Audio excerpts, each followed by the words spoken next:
Those of you joining us at Hackney Town Hall and those of you tuning in online. So this is a formal meeting of Hackney Council, and all the usual constitutional requirements of council meetings apply. The rights of the press and public to record and film the meeting will continue to apply, and media representatives may be in attendance or viewing the live stream. It should be noticed that whilst members of the Commission are present here at the Town Hall, officers will be connecting via a live link. Can I remind members present and officers connecting virtually that this meeting continues to be held in public and is being broadcast live via the internet. In terms of operability, can you please note the following? Unless you are speaking, please keep your microphone muted. If you'd like to speak, please raise your hand to get the attention of the chair. Please keep your camera on, as this helps the chair to identify who would like to speak. Before we start, I'd like to welcome a number of new members who are attending virtually, but who will formally join the Commission from the 30th of June 2021. Councillor Lynn Troughton, Councillor Anne Sizer and Councillor Sarah Young are all new members of the Council, and Salma Kansara is the new representative of the North London Muslim Community Centre, and Stephen O'Leary is our new Parents Governor representative.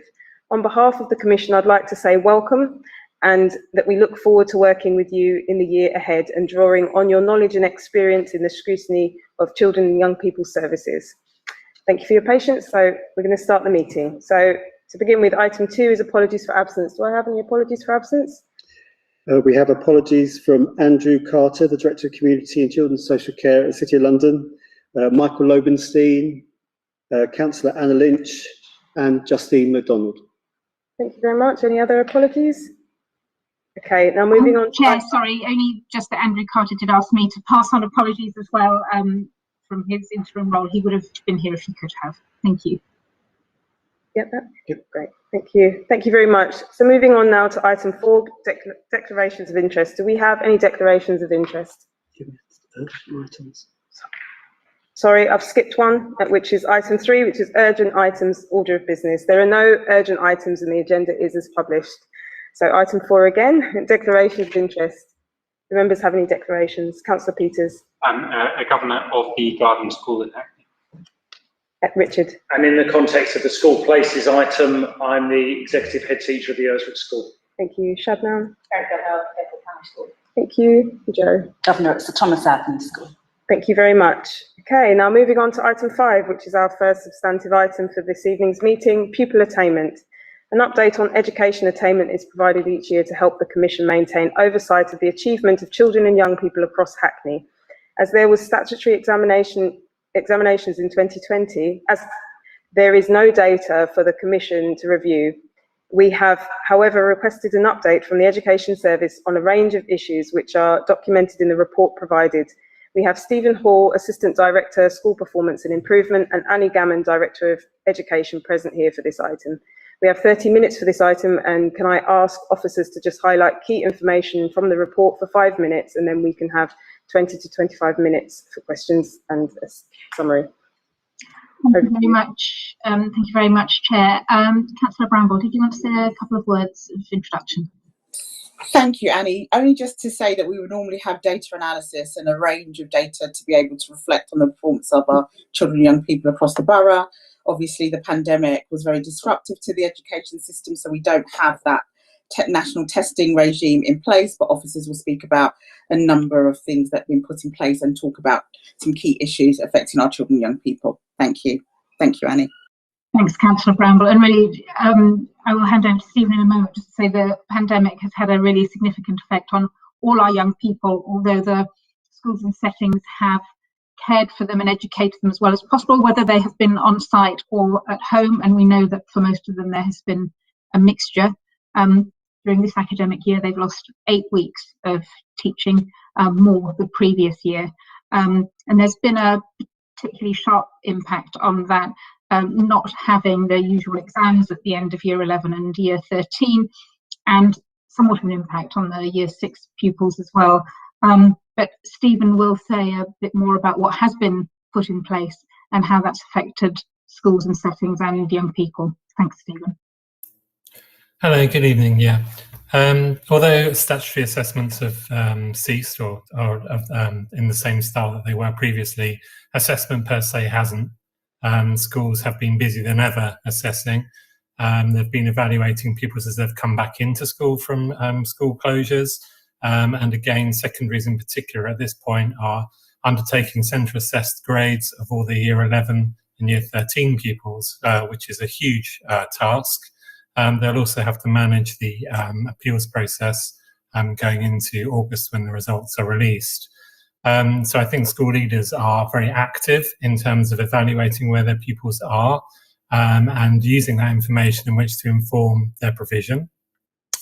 Last year, we were in a point where we were expecting the government to use an algorithm to give grades at GCSE.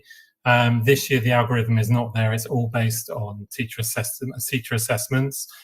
So schools have been moderating those. They've been using guidance from the examination boards in terms of current questions to use, but also testing on or assessing on those areas which have been studied and not those which haven't. So moderation within schools has continued, and that includes blind moderation as well. So ideally, teachers assessing work that isn't their own students. There's a degree of autonomy around that. As far as the Hackney Education Service is concerned, we've been supporting schools with that process, so not just at Key Stage 4 and 5, but also at Key Stage 2. So for Year 6 pupils, we organised moderation sessions for schools across Hackney. The majority of schools took part in those cross-school moderation sessions, which are ongoing. And those involve teachers sharing outcomes, balancing those outcomes against the expected standards. And that's primarily in writing, which has greater variability. And we know that schools are also using previous test papers to evaluate their pupils' performance. However, those results won't be available to us to use as an accountability tool. They're very much for reporting to parents at year end and to inform the school's own processes. Key Stage 4 and Key Stage 5, we have offered support for subject leaders and faculty leaders through our subject network meetings. So there's been discussions in those about the use of centre assessed grades, about the process that's being followed, and there's also been guidance shared from central government around that too. As I said, it's a really big piece of work for colleagues in secondaries providing that. We know that from last year and also just from understanding of assessments that there is a concern about unconscious bias. There is a concern about some pupils being particularly disadvantaged through teacher assessment and not going through a statutory process. So we've been supporting schools with that too. The majority of schools have now received unconscious bias training. That's been provided through one of our system leaders. We have also opened up those discussions with schools in terms of our visits from the school improvement partners about what the schools are doing to ensure that their processes are robust and that their processes are fair. I think it's fair to say that Hackney schools are very, very aware of the potential for bias and the potential negative impact for that, and have already got places in process in schools. But it's a question that's asked, it's a discussion that's had. I'm pleased to say that concerns haven't been raised at this point about any particular provider, and certainly the outcomes from last year would suggest that actually our pupils did well at Key Stage 4 and Key Stage 5 as a result of teacher assessments. So we hope that going forward, when the results come out in August, that pupils will be happy. If they're not, as I said, there's an appeals process they can follow. School administers that, but it can get accelerated up through the system to the exam boards. But that's based on some very clear criteria for appeal. So schools are already mitigating against that by making sure that their procedures are robust and fair and well understood by the young people in the school. So we're hoping this time next year that we may be in a position that we will be preparing for more formal assessments, and then we'll have a usual date around this time in 2023 when we'll be able to present that. But that's the current picture as where we stand. you very much. And now I'm going to go to the Commission for questions. Councillor Gordon, did you put you on the spot there? Shall I leave you? I'll go to Jo first. I think Jo has a question. Thank you, Chair. I wanted to ask, thank you for the reports, by the way. I know it's been a really difficult year for schools and huge amounts of work are being done. It's really good to hear about the training in unconscious bias and the input of SIPs. My question was about appropriate adjustments being made for disabled students in the SEND community. Exams guidance for this year requires local heads to seek the input of SENCOs into the assessment process. And I wanted to ask, what support is the Education Service providing to SENCOs to support them in this role with assessments? And what assurances can you provide that local schools are actively involving the local SENCOs in the assessment processes?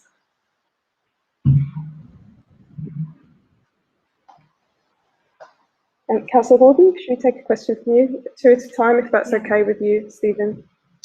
Thank you. Yeah, thank you very much for the report and the update.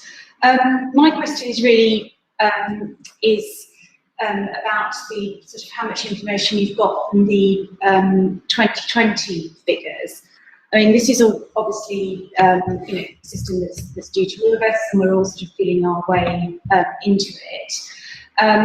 But I mean, I was just really wondering, although there's obviously, you've outlined very clearly there's no obligation on schools to provide exam data for accountability purposes, what sort of efforts have you made to collect data on a voluntary basis from schools to give us reassurance as the Education Authority that our family of schools is acting consistently towards all the young people, particularly young people who are disadvantaged, to ensure that their existing disadvantages isn't further baked in by this unfamiliar system.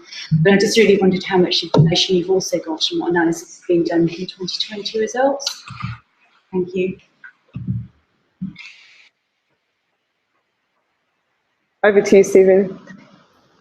Okay, thank you. In terms of support for SENCOs, it's very clearly laid out in the advice from exam boards about reasonable adjustments and ensuring that reasonable adjustments are put in place. And in fact, it features quite heavily in the appeals process as well.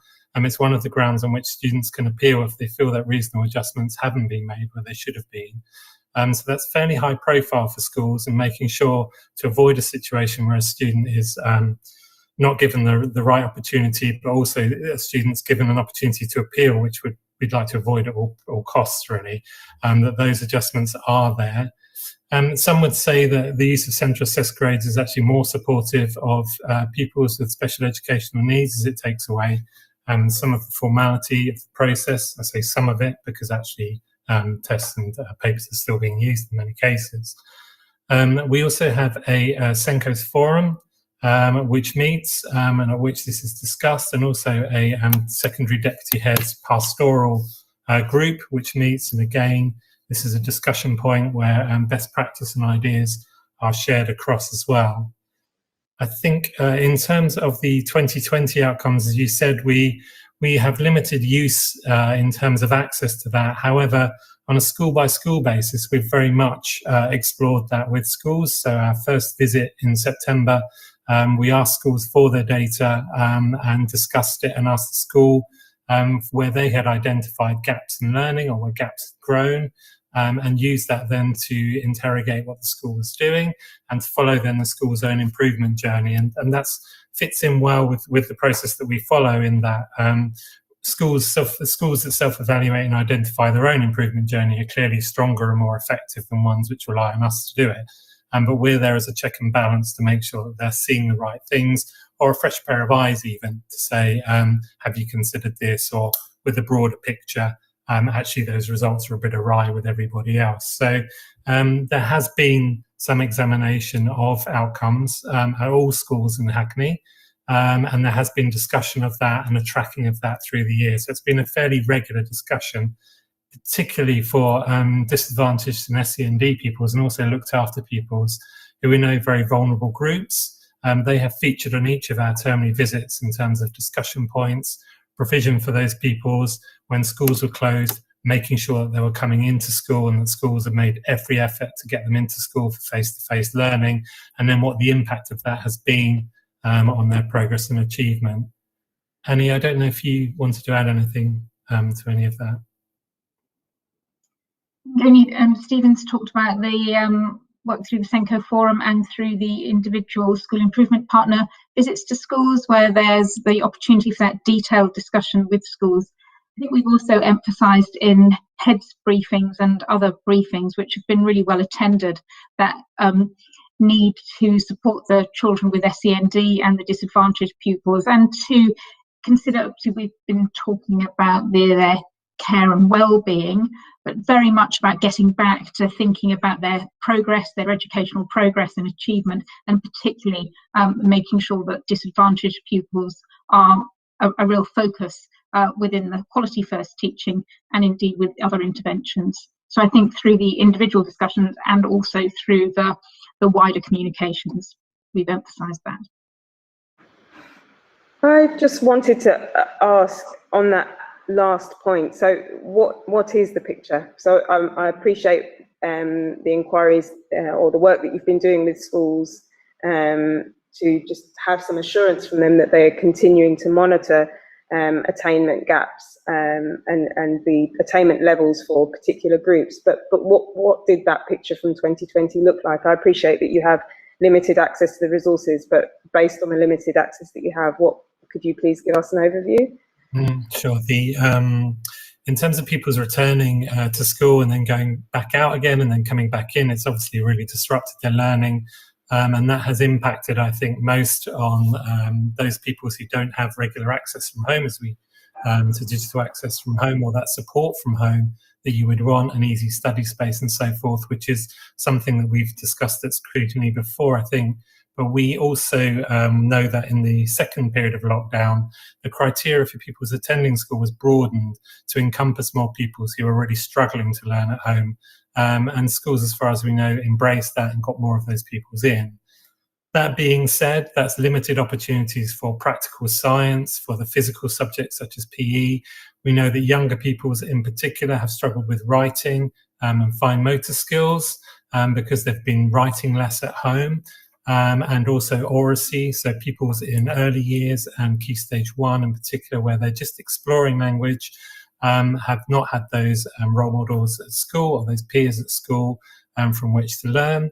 We've also heard that problem solving in mathematics has been a challenge, whilst the mechanics of mathematics and arithmetic are, I wouldn't say easily taught, but they're taught well through remote learning, and certainly the remote learning offer was much more effective the second time round, and schools really worked their socks off to get it there. Things like problem solving are tricky to teach sometimes remotely with a class of 30.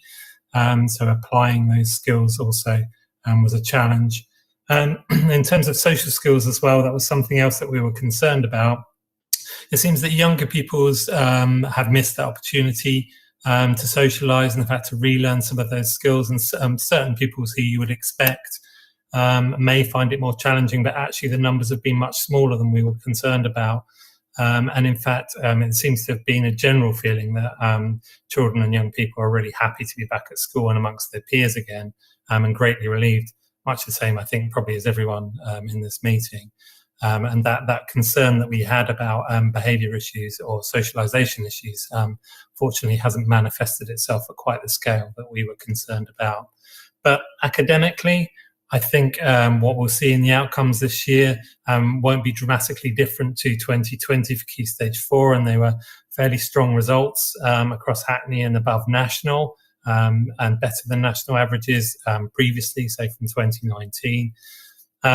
At Key Stage 2, we think there'll probably be an impact on Year 6 going into Year 7, but in terms of them reaching the expected standard at the end of Year 6, many schools say the gap has been closed quickly.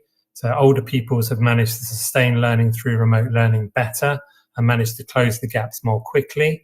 As I said, the biggest impact has perhaps been on younger pupils, apart from in subjects such as phonics, which is more easily taught remotely and has been effectively taught remotely, and pupils there seem to have closed the gap much more quickly than perhaps in writing or in mathematics. So there's a fairly sort of detailed understanding of where pupils are coming back and what their weaknesses might be coming back from schools, and it's a fairly common picture, although between schools obviously it varies slightly. And initial national research that's been released would suggest similar things along a similar line in terms of mathematics being affected in the way that it has, and for some people's reading as well. Sorry, it's going to be me again, I'm afraid. Just on the same point. So I'm hearing that we've got strong results, but I'm also hearing that there was evidence of some groups of children being negatively impacted by the pandemic. So does that mean that the attainment gap has grown? Does that mean that for children with special educational needs, children looked after children, children from Black and minority ethnic backgrounds did less well than their peers? You know, how do we determine what strong results are if it appears that some children were clearly quite negatively impacted by the pandemic? I think some of the mitigations, such as the number of children attending school during closures may have mitigated some of those concerns, but I think it's fair to say that the gap won't have shrunk, that it will have stayed at least the same or may have grown, but we're not yet in a position to be able to say exactly how that's impacted. But I think we would share those concerns that gap, that trajectory, and I think nationally we can see that trajectory that had been closed over a period of time now appears to be going backwards. And we're going to have quite a big piece of work, I think, or schools will have a huge piece of work to do in terms of regaining that lost ground, particularly for disadvantaged groups and those groups that you named who traditionally don't perform as well. So I am painting a fairly positive picture, I agree, and there are some underlying trends there that we should be concerned about, and we will certainly be focused on in the year to come. If you want to come back. I mean, just really coming back, my question is, I mean, what do we actually know about the results in 2020? I mean, because obviously you've said that you've had some conversations with schools in 2020. Have you had an opportunity to do that analysis in relation to children in disadvantaged groups, the 2020 results? I know it may be an incomplete picture, but I mean, you must have some idea. On a school-by-school basis, very much so. Those discussions have been had. On a borough-wide basis, I think less so, Annie, unless you feel that I'm missing something. No, I think that's right. I think we haven't done that. We were specifically told that there would be no performance tables. So we've been, and schools have been told that. So they've shared information so that they can work on, improvements with the teaching and for the children who continue with them. I think Stephen's right to say that results are stronger and that overall the GCSE pass rates at standard and strong rate went up, and that was the same at A-level grades. And I think that was the picture across the country, where teacher assessed, centre assessed grades tend to be slightly more generous than those which are examined. So they were strong in the sense they went up. But I think if we look across the piece in every year group, as Stephen said, there will be some children who've had a more difficult time during the pandemic, who may not have made as much progress as others, and not as much as if they'd been in school full time. I'm just a bit curious that we've done this work with individual schools, but are unable to seem to be able to provide a broader sort of picture. I'm hearing obviously that overall GCSE results are up, but I'm not really getting the sense that we have a grasp on underperformance. And I'm just wondering if there's any plans to be doing that sort of analysis on the 2020 results, particularly given that it will be a useful benchmark for us to be reviewing and assessing the results that emerge from this year. I think our challenge there is that for us to undertake data crunching of schools' results, we require schools then to submit full data sets. So they would need to compile a full data set of all the pupils that have taken exam results and all their outcomes. And then we would have a full database with which to do it. And we're not in a position at this time to ask schools to do that. We've been specifically, schools have been specifically informed that that isn't something that we should be requesting as a local authority. So it's not a great place for us either, in terms of understanding where schools are. But our checks and safeguards there are the fact that we're going into schools and having those individual conversations and looking at the overall picture of where things are and exploring with schools where they're seeing underperformance. And so underneath our analysis on a broader level, on a system level, schools are obviously doing that analysis on their own level at their own schools because they have that data to hand, and they're able then to inform us of where they're identifying gaps. But for us to pull that together into one piece, we don't have the data to be able to do that. Richard. I think Stephen's absolutely right, and I know it's frustrating, but actually schools have been given an opportunity to make their best assessments of where a young person is at, based on the basis that there isn't this external pressure around league tables and performance and all of the rest of it.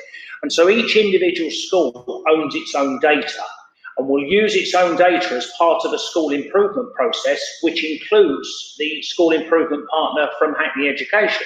But I don't know, as a local secondary head teacher, the data of other schools. And that's absolutely right, because otherwise there would have been all sorts of pressures external to the system placed on teachers to make judgments which are not necessarily valid. There's also no basis for comparison here, because in 2019, kids did proper GCSEs as conceived by Michael Gove. High stakes in the hall, 2 exam papers, and that's their GCSE. In 2020, schools were asked to make predictions, their best estimate of what a child would have got. And this year, we're being asked to make evidence-based centre-assessed grades based on a whole set of work that kids have done in school. So they are 3 entirely different things. So the idea that there's a reason to compare them and to say, oh, that school went up this year compared to last year, etc., is completely invalid. And if schools hadn't been given the reassurance about the lack of performance data, they actually would have potentially reached judgments that were much more unreliable than I think this year has been a pretty robust, fair process, I'll be honest. Last year was a stab in the dark, was a guess, but it was a guess done in the best interest of a load of students who had been deprived of the opportunity to be at school, basically for the key parts of their GCSE or A-level year. Thank you very much for that insight, Richard.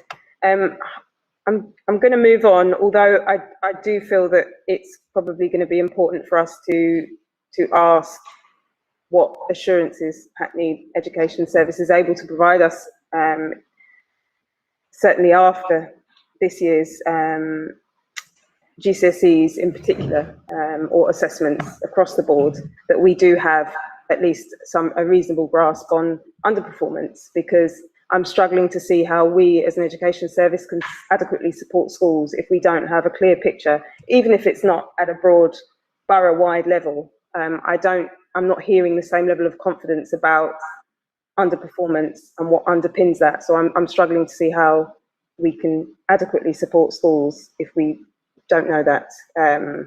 Because if can I come back on that? Because I think we've been specifically told not to ask the schools for data, that it won't be collated together. We haven't done that, so we haven't come to this meeting with that. But I can absolutely assure you that the school improvement partners have had in-depth discussions. Those discussions are written up into reports that are sent to the chair of governors and to the head teachers, and they're moderated. So we read all of them, and they have addressed both disadvantaged groups who might potentially be disadvantaged, increases, any declines, any concerns about subjects, and really been robust discussions that have been reviewed, and they're based on some well-formatted, rigorous questioning. But that is, as schools were informed, and I think Richard said, done on an individual school basis, as was set out that we were going to do at the beginning of the year. So we have a view across the piece about that, but it's not been collated, I think, for the reasons we set out. Thank you, Annie. I'm now going to move on to some more questions from members of the Commission who are viewing online. So I'm going to go with Councillor Young first, please. Hiya, put my hand down. You've actually answered part of the question I was going to ask about the sort of assurance that you can provide to the Commission that the assessments are fair, don't discriminate, and that necessary adjustments are made for students in need. So you have talked in general terms about that. It would be good to know a bit more detail about the steps that were taken to ensure that the assessments were fair, particularly for those children who have specific needs or are at disadvantage. But I'd also like, on the other side, to know in a kind of qualitative sense, as I understand that you don't have the data, quantitative data, about the positive lessons learned from this assessment process and what you're taking away from this that, perhaps might be used in future years, or that you might be, pushing government to consider for future years, because we've really had a very different process this time. So it's 2 in 1, really. Okay, and I'll take a second question from Councillor Troughton, please. Thank you.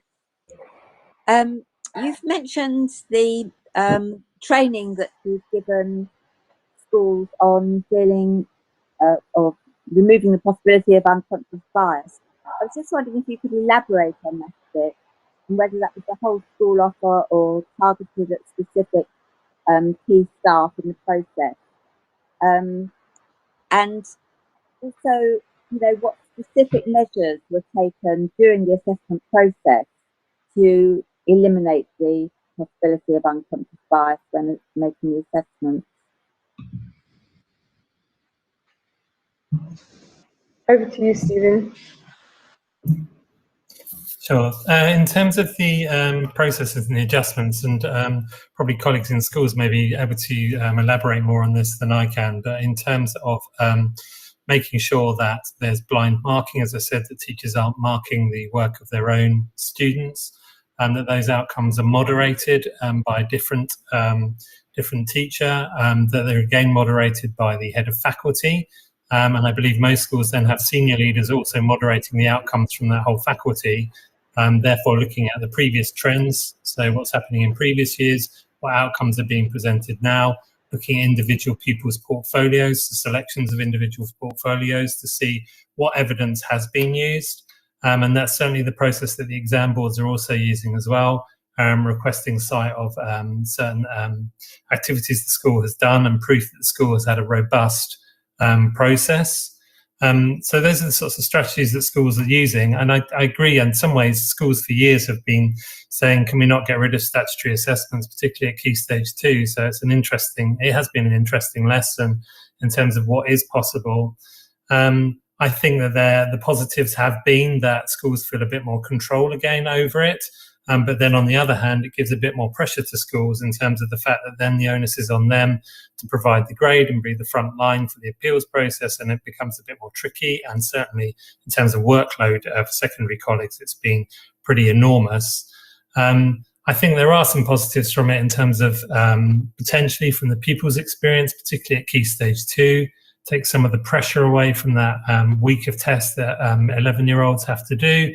Now, 45-minute reading test that evaluates their reading skill and age from their period of primary education can be quite a pressured environment. So I think it's probably quite welcomed. And in some ways you get a more balanced assessment. But as Richard alluded to, we can't compare the year-on-year process here. There's a very different assessment process happening from that time, from those formal assessments to teacher assessments, and particularly at Key Stage 2, but I also think Key Stage 4. So it's hard really to measure what the impact's going to be. What we do know is that results increased last year, so pupils typically did better, which is either a fairer reflection of people's performance, taking away some of that pressure of exams, or it's an indication of favourability from teachers. The unconscious bias training is typically for the whole school staff. And the first session is really about unpacking what unconscious bias is, and making people feel comfortable with the idea that it's something that you can be talked about, and there's language that can be used to describe it, and making people have a greater awareness of what unconscious bias is and how it affects people and how it affects the way people think. And then schools then are being offered a follow-up session, or some schools have had a follow-up session, and we're certainly doing more next year, whereby some of those ideas are then further explored in more depth in terms of experience of people, what their experiences of unconscious bias have been, and how indeed certain behaviours can counter unconscious bias, and certain activities can as well. I think there was a fourth question. Sorry, I can't remember what it was. Annie, can you help me out with that one?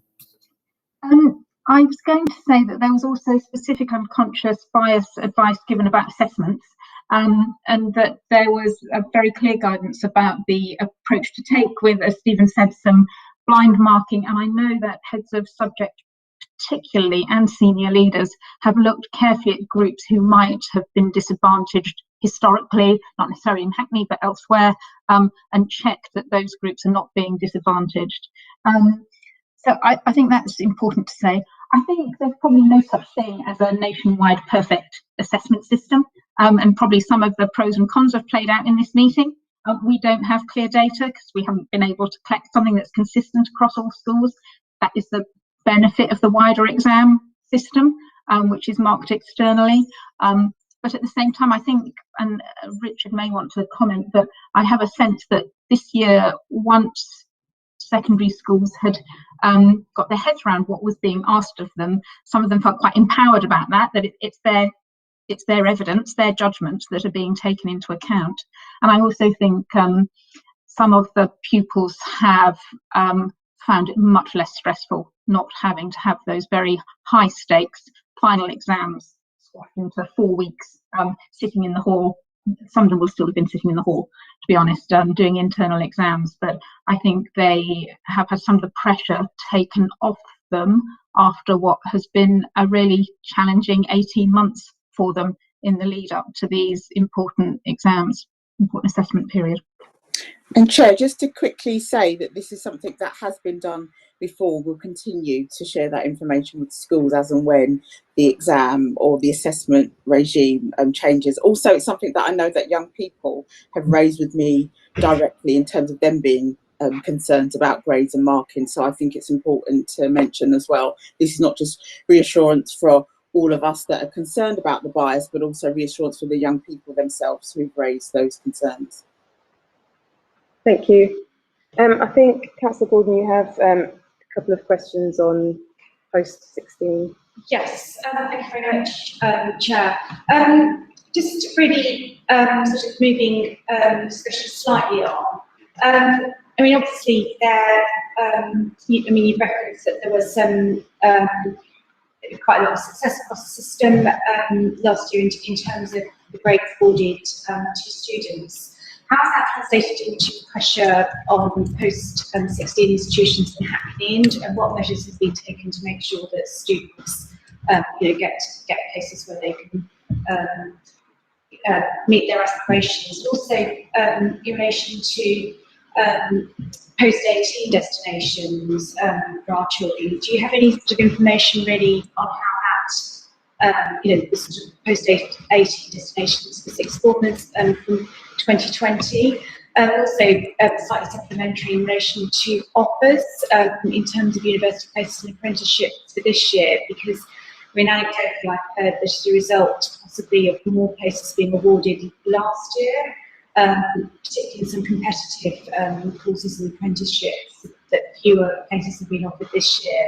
I don't know if you've any idea whether that's the case, and if it is, what sort of support is being given to children affected? Thank you.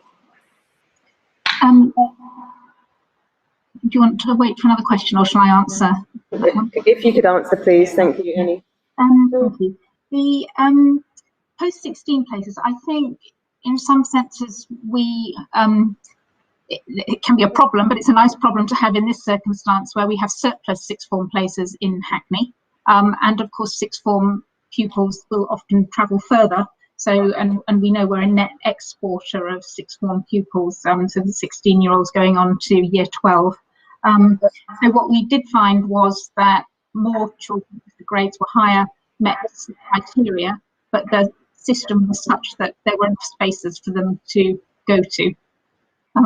So I think that was largely positive. I think there may be a very small minority who didn't get a place because the places were full. But in general, schools were able to make sure they did offer places, and people were able to start successfully into year 12 in September 2020. Post-18 last year was very successful for some. As we said, the grades were stronger than they had been in previous years. So the schools and colleges where the grades came back, remember the chaos around the algorithm a year ago, where the grades came back in line with what the schools had said, those pupils did well. Where they didn't, and there were one or two institutions that were particularly affected, not through any good reason, as we know that algorithm affected a number of groups particularly. They often didn't get the right grade till a couple of weeks later, and they might not have got a place that they would have got if they got that grade at the on the initial date. So there were a small number of pupils. They were well supported by their schools and colleges to find an appropriate place or make an appropriate decision, although it wasn't ideal by any means.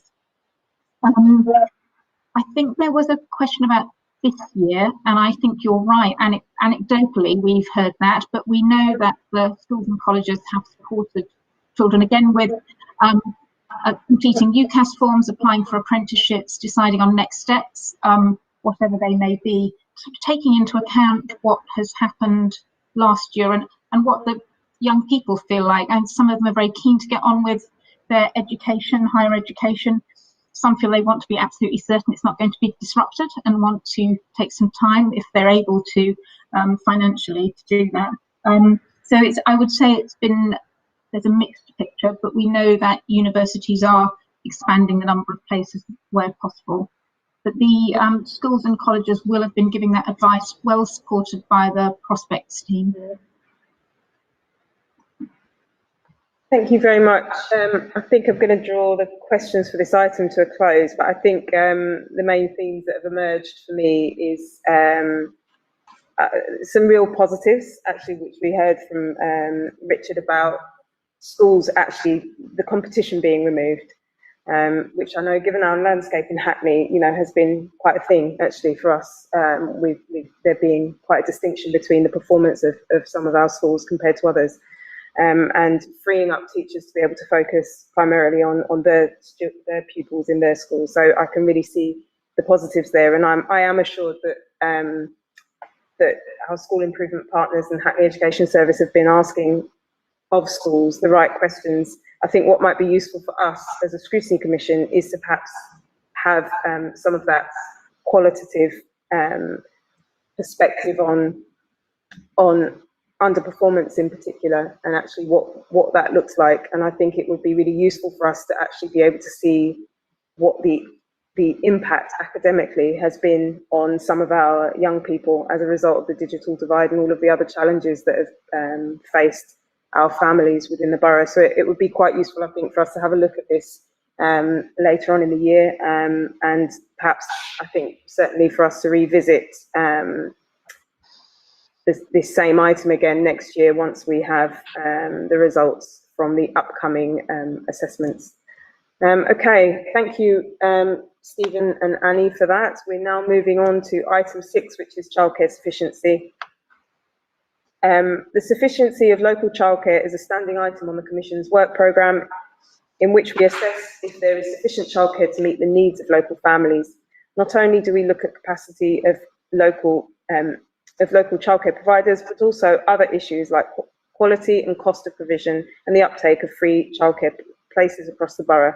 I'd like to introduce the following officers for this item: Donna Thomas, Head of Early Years, Early Help and Wellbeing; Tim Woolridge, Early Years Strategy Manager; and Annie Gammon, Director of Education.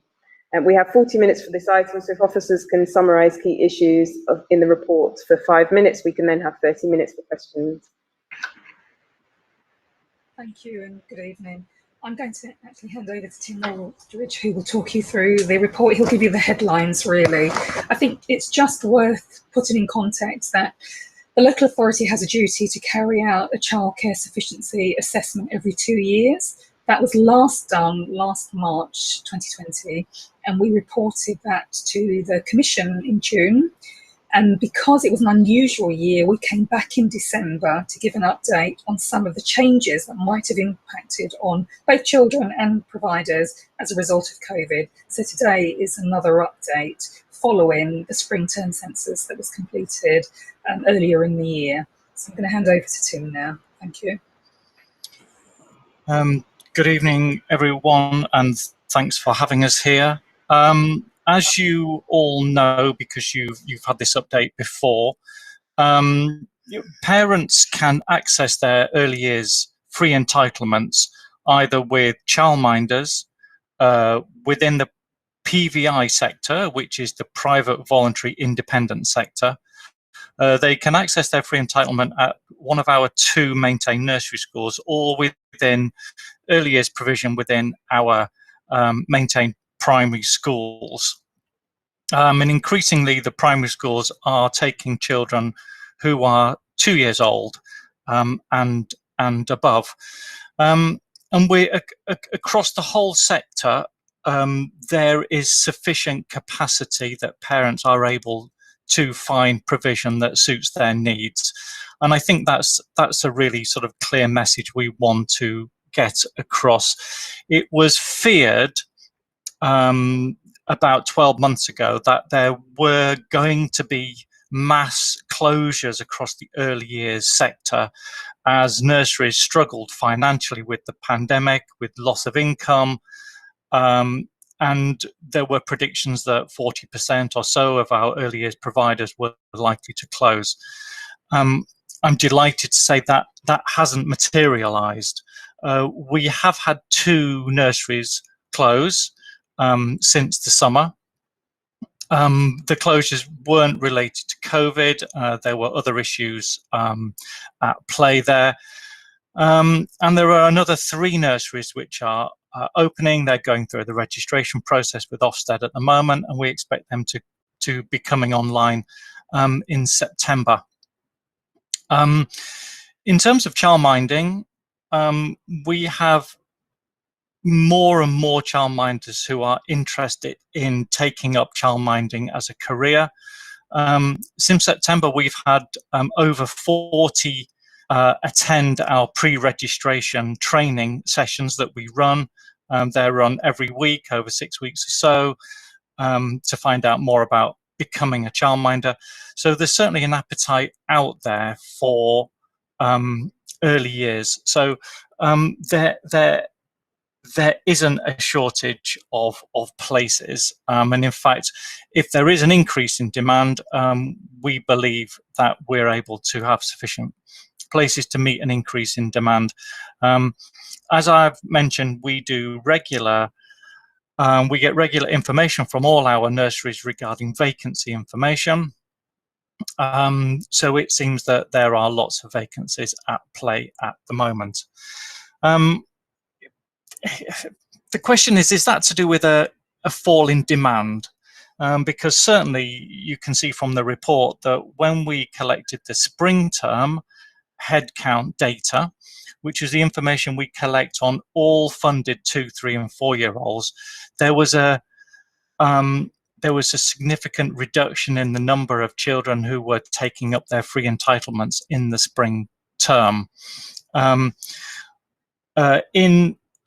I haven't got the paper in front of me, but I think the numbers of 2 year olds reduced by 16% from last year, and the numbers of 3 and 4 year olds reduced by 6% from this time last year. So there were fewer children taking up their places. I think despite that, even if we were to return to normal figures, there would still be sufficient capacity. I suppose one of the key questions is, why has there been a 16% reduction in 2 year olds taking up their free entitlement this spring compared with the spring before? And I suppose the answer is pretty obvious. that we entered the January lockdown and it wasn't an ideal time for new parents to be starting their new 2-year-olds in early years provision. All the children that were currently in situ attending a nursery or attending a childminder continued to do so between the autumn term and the spring term. It wasn't a question of parents leaving nursery and choosing not to take up a place. It was about nurseries not taking new children who were starting. So I think that explains somewhat the downturn. Will we see an upturn this term? Well, we're collecting the summer term headcount at the moment. The window for that submission is only just closed, so we're not in a position to analyse the data to find out if there has been a recovery, but we're quite confident anecdotally that there will be an upturn. I mentioned in the report also that anecdotally we understand that some of our neighbouring authorities have had a similar downturn in demand for childcare places in the spring term. But until we get comparative data by the DfE, which is due to be published on the 1st of July, we won't be absolutely sure how we compare, whether ours is a smaller or a greater reduction than other local authorities. Just moving very, very quickly on to quality. There really isn't much change in terms of the overall quality of provision on the ground. As you know, quality is judged by Ofsted. They are the sole arbiters in that department. Inspections are beginning again now, first of all to requires improvement settings or where there may be complaints or safeguarding concerns.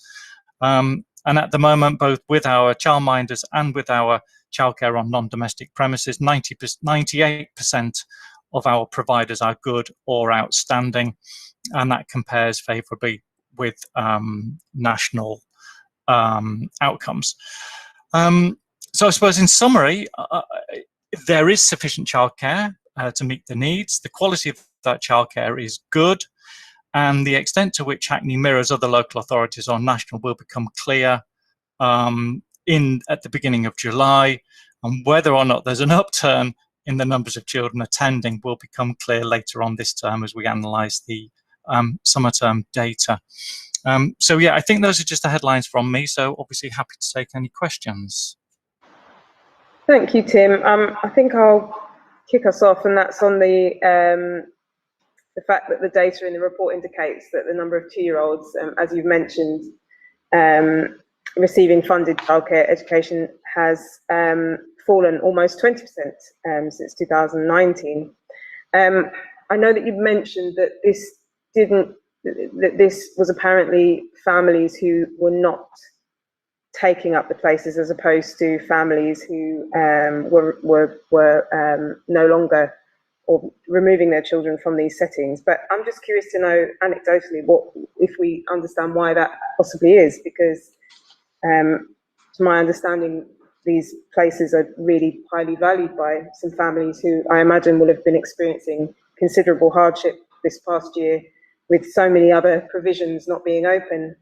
I imagine that many would have grasped at the opportunity to have their children in these 15 hours per week. So I'm just curious to know if we have a sense of why these parents have decided not to take up these places. Shall I give you a couple of questions at a time? That might be helpful. Councillor Gordon, can I? Yes, yeah, thank you, Chair. Yeah, so I suppose it's sort of following on from that as well.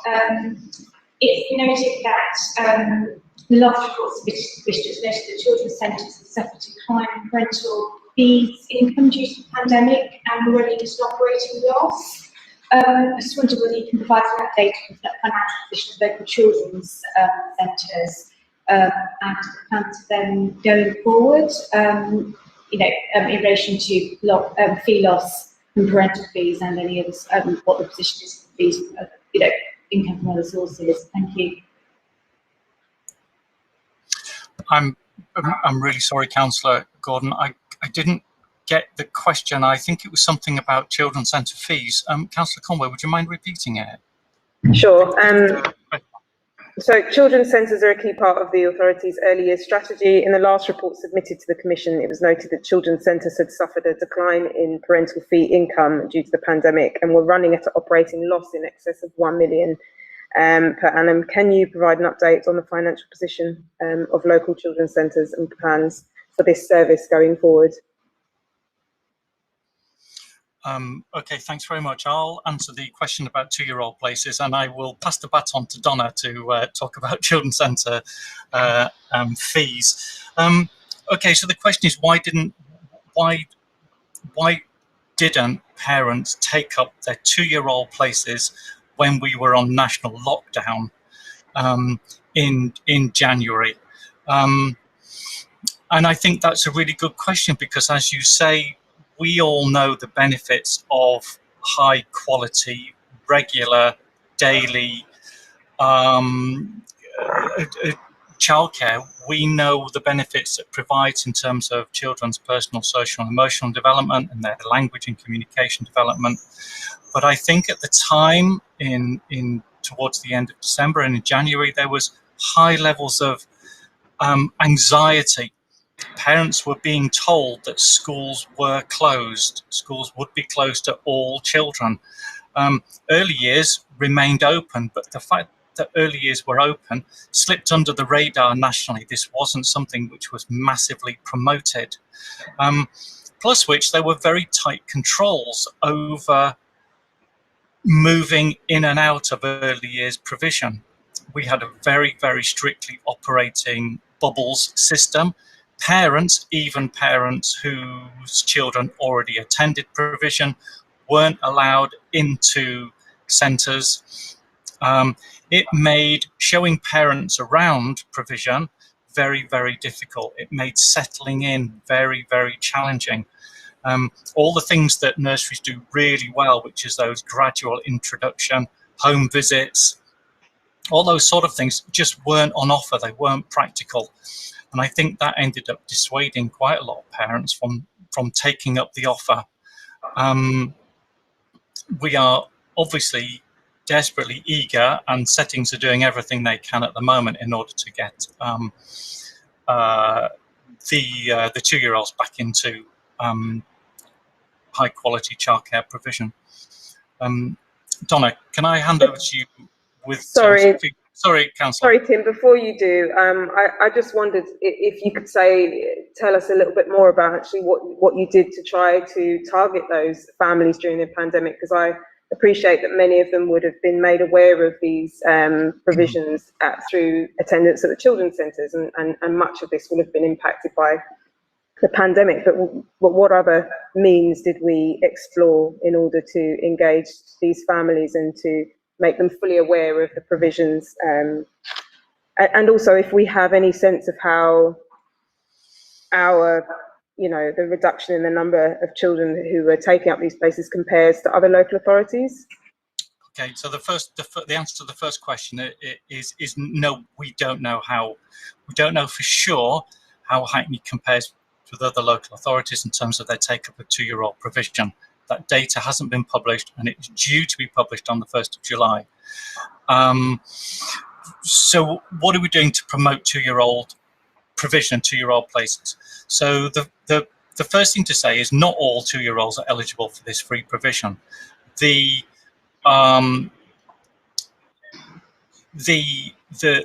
eligibility list is determined by the Department for Work and Pensions. So when you mentioned that there was a drop between 1 year and the next, and you turned it into a percentage, it isn't necessarily the case that you can turn things into a percentage, because the number of children on the list varies from year to year, depending on the eligibility, depending on how many children are eligible from 1 year to the next. So I put actual numbers in this report rather than percentages. So the percentage didn't go down from 2019 to 20, where it actually went up. But despite that, we received the DWP list of eligible families. We share that list with all our children's centres, who have a record of children that have accessed their services. And the children's centres can make contact with the families by sending out postcards, by sending out information to the parents about how to take up the free offer. So an awful lot of work is done by the children's centres in targeting and contacting the parents who are on the DWP lists. In addition to that, we send out a postcard to every family telling them the step-by-step, the steps that they need to make in order to take up the childcare offer. Does that help? Well, I suppose you've sort of outlined perhaps the approach that you may have taken in normal times, and I suppose I'm just wondering if this may have changed at all because of the pandemic. If there were if there was anything that meant that families were slightly less visible to us for whatever reason, or harder to reach. Was there anything that we did to try to reach these families? Yeah, if I may just add to, Tim's absolutely right, just add to what he said. If we think about our 2-year-olds, there are eligible 2-year-olds, so they're probably our most disadvantaged 2-year-old, possibly vulnerable, possibly not. There are 2-year-olds living in low-income households, and they are often just turned 2 and 3 months perhaps. So in the best of times, in usual times, parents don't actually want their 2-year-olds to go to nursery. They often want to wait until they're 2.5 anyway. So we've had to work hard over the last few years in order to almost sell, promote, publicise the value of early education on children's outcomes in the way that Tim has set out. But during this period, what we've done is to stay in touch with those 2-year-olds and stay in touch with some of those families through the children's centres and working with the health visitors. And so we know anecdotally, and I certainly know from managing the children's centres, what families have said. They are anxious. They don't want their 2-year-olds to go to nursery. They're not ready for them to go during this period for all the reasons that Tim has cited. The bubbles is off-putting. Not being able to bring your child in is off-putting. So what we've had to do is handhold during this period in a way that we would not ordinarily have done. And part of that is about, and we've done that through the resources, the online resources. We've done that through making contact to some of those 2-year-olds who are known to the children's centres but not yet taken up their places. And for the ones that are not known, we've still applied the same principle, because even though they've not taken up their 2-year provisions for the reasons that I'm not going to repeat, they have wanted some support, and we've been able to give them that support during that period. In terms of percentage, Tim is absolutely right. The numbers change every year, but I think at the last count, we have gone up in 1 year from 60% to 64%, and 64% based on probably about 1,300 eligible children. And the next time we get the DWP list, that baseline data may have changed. It may have gone up or it may have gone down. So that's why the difficulty in saying whether we've improved or not. But we do know that other local authorities are facing the same challenges that we have. And as a result of the pandemic, we know that the babies, those eligible 2-year-olds and our vulnerable children are our absolute priority right now. And some of those 2-year-olds, I was about to say a lot, no, I'll quantify that. Some of them are open to our Children's Centre multi-agency team. And even though they're open to those teams, those professionals, practitioners have had to work really hard with those parents, offering them as much insurance as you can, because we can't, to get them back into their setting or get them to take up places that they've been offered. So there's been a lot of hand-holding in a way that we might not have done pre-pandemic. I hope that gives you a bit more assurance. Thank you very much, Donna. I think Councillor Gordon has a follow-up question. Thanks very much for those really helpful explanations of the support that's being given to the children identified by DWP as being eligible for pre-nursery cases. Could I just really ask about a slightly different group of children, those that are living in families with no recourse to public funds? Those are obviously something that children's centres in normal non-pandemic times would have been able to provide some services to. Is that something, can you tell us really what the position has been in relation to those particularly vulnerable families? Yes. Absolutely. So one of the things that hasn't changed during the pandemic is our referrals to our Children's Centre multi-agency team, which is really basically both our coordinating panel and our family support teams. So on year, they work with about 400 families. They have, I think, about 200 new referrals in, plus existing children. During the last 18 months, those referrals have not dropped. They've remained static. They've remained the same. And those families are often families, well, a percentage of them will be families with no recourse to public funds. A percentage of them will be living not just in temporary accommodation, but living in hostels. So in terms of the vulnerability, you know, they may be living in homes where there's mental health issues or where there's substance misuse. Those referrals have not dropped, they've not ceased, and we've continued to work with those families. And one of the things that we've done pre-pandemic and we continue to do during pandemic is offer respite places for those children, or to use the funding pot that we've got to support them into childcare. The challenge, as Tim has set out, is if you're a 100-place nursery and you're operating small bubbles, you've reduced your occupancy from 100 to about 80. So that's the challenge, that we've lost places because in order to keep the children safe, you had to occupy or introduce smaller bubbles, which means that you reduce the places. Nevertheless, those children that have come to our attention, we have supported them in the same way that we would ordinarily. When I say the same way, we've considered them in the same way, but offered a support and a service in a different way in light of the pandemic. And, you know, when we look at some of our children's centres, I can think of Linden, which is based central Hackney, they offered respite during the places. They continue to offer respite and they continue to bring in parents who needed that additional support. And sometimes that support was about social contact. So we have opened our doors and we remained open during the period. It's been a challenge. We were flying by the seats of our pants because we had to do things differently because those families still needed a support. So yes, I'm going to stop there. Thank you very much, Donna. And I just wondered if you could answer Councillor Gordon's question about the operating loss in excess of £1 million per annum that our children's centres are currently experiencing. Yes, so we reported earlier last year, I think it was, or throughout last year, concerns that we had about possible the impact of COVID on providers and on our children's centres, and we had reported a £1 million shortfall in fees. But what we have been able to do, because we are part of the local authority, is the local authority, I'm sure Ian Williams might have reported before, we were able to make claims under the local authority for loss of income. And we had a phase 1 claim, I don't remember when, and then we had a phase 2 claim in January. And so the local authority was able to recoup some of that money back in from the government.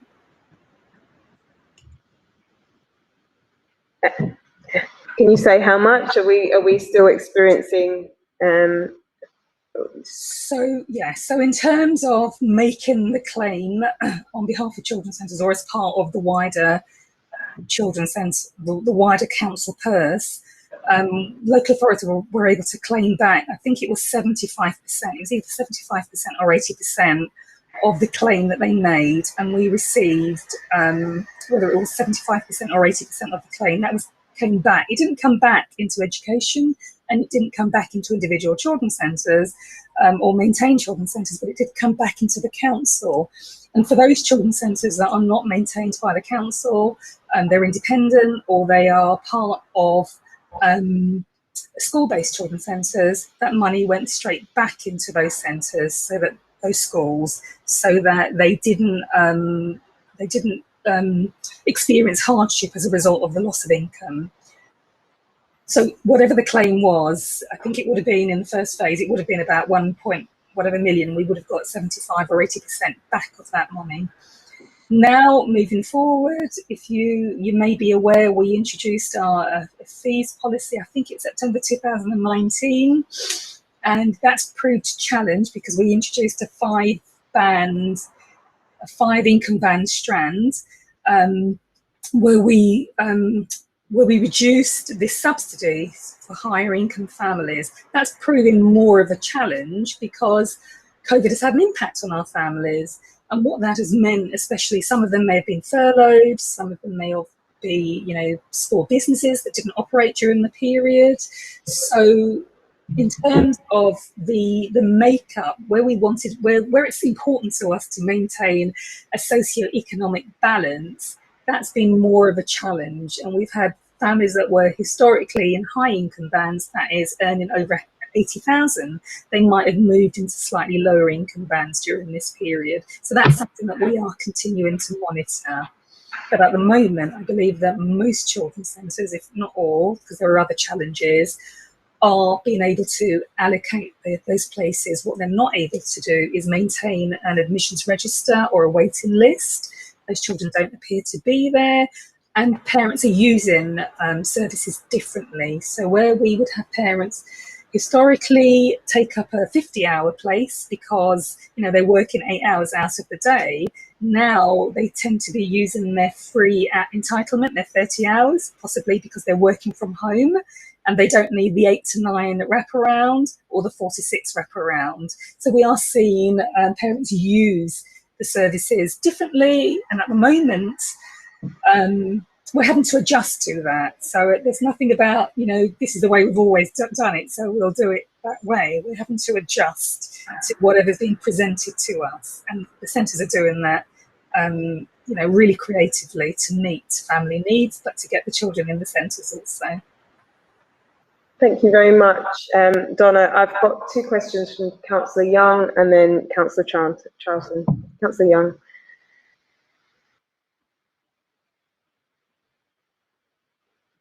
Oh, I remember it's not touchscreen. Hello. 2 sort of questions, well, 3 sub-questions really, on SEND policies. First one is there any guidance for schools on the accessibility of online documentation? So this is relating to parents citing how difficult the school websites were to navigate when trying to obtain important information, so on behaviour policies, SEND policies, etc. Second one is, are there any provisions or requirements for schools to provide information? Sorry, Councillor Young, I think you're on the wrong item. I think we're on childcare sufficiency. Yeah, I think that was wrong. I'm lost. Shall I come back? I'll come back to you. Come back to me. I'll be ready when you come back to me. Councillor Charlton. Yeah, I mean, you've referred to, you know, the you know, loss of take-up of places, and you know, Donna, you were just talking about you know, centres reassessing you know, their financial viability, but has the local authority undertaken any assessment of the sustainability of the sector?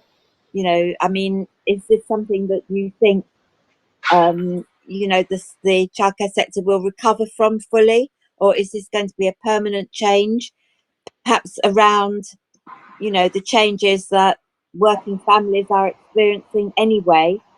You know, is this perhaps something that we need to think into the future? Is the demand going to be as high in years to come? And Councillor Young. Now I'm ready.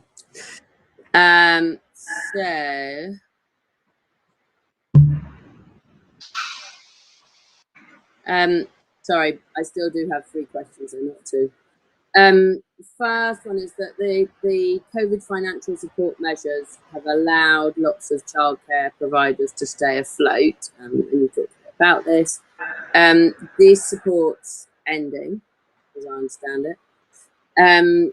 What is the risk that some providers may close? What are we, you know, how are we looking at that? What financial support is currently available? When does it end? And what business support are we providing as a local authority to enable adaptation and transition? And lastly, what other corporate support might be available to the sector?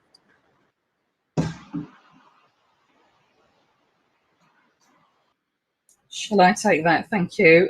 I'm going to hand over the business sustainability to Tim, because we've done quite a lot of work around that, and most settings, they're open, they're back. So where they've previously furloughed staff, they haven't since last September, but I can let Tim take that one.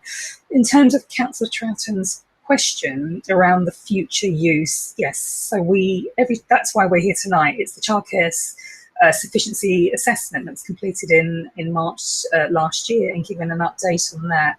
And so it's March next year, 2022, that we'll go out and do another childcare sufficiency audit or assessment, where we will ask those questions and we will look at that. And that's why it's been really key each term to really look at the census and to see what the census is telling us, and then try and analyse to see what does it mean really.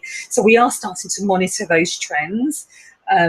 So far, they are not as we haven't seen the worst case scenario that we assessed initially, but we are keen at going out next March to doing or to refreshing the childcare sufficiency assessment, to really understand whether or not it was just a COVID issue or whether it's a long-term issue.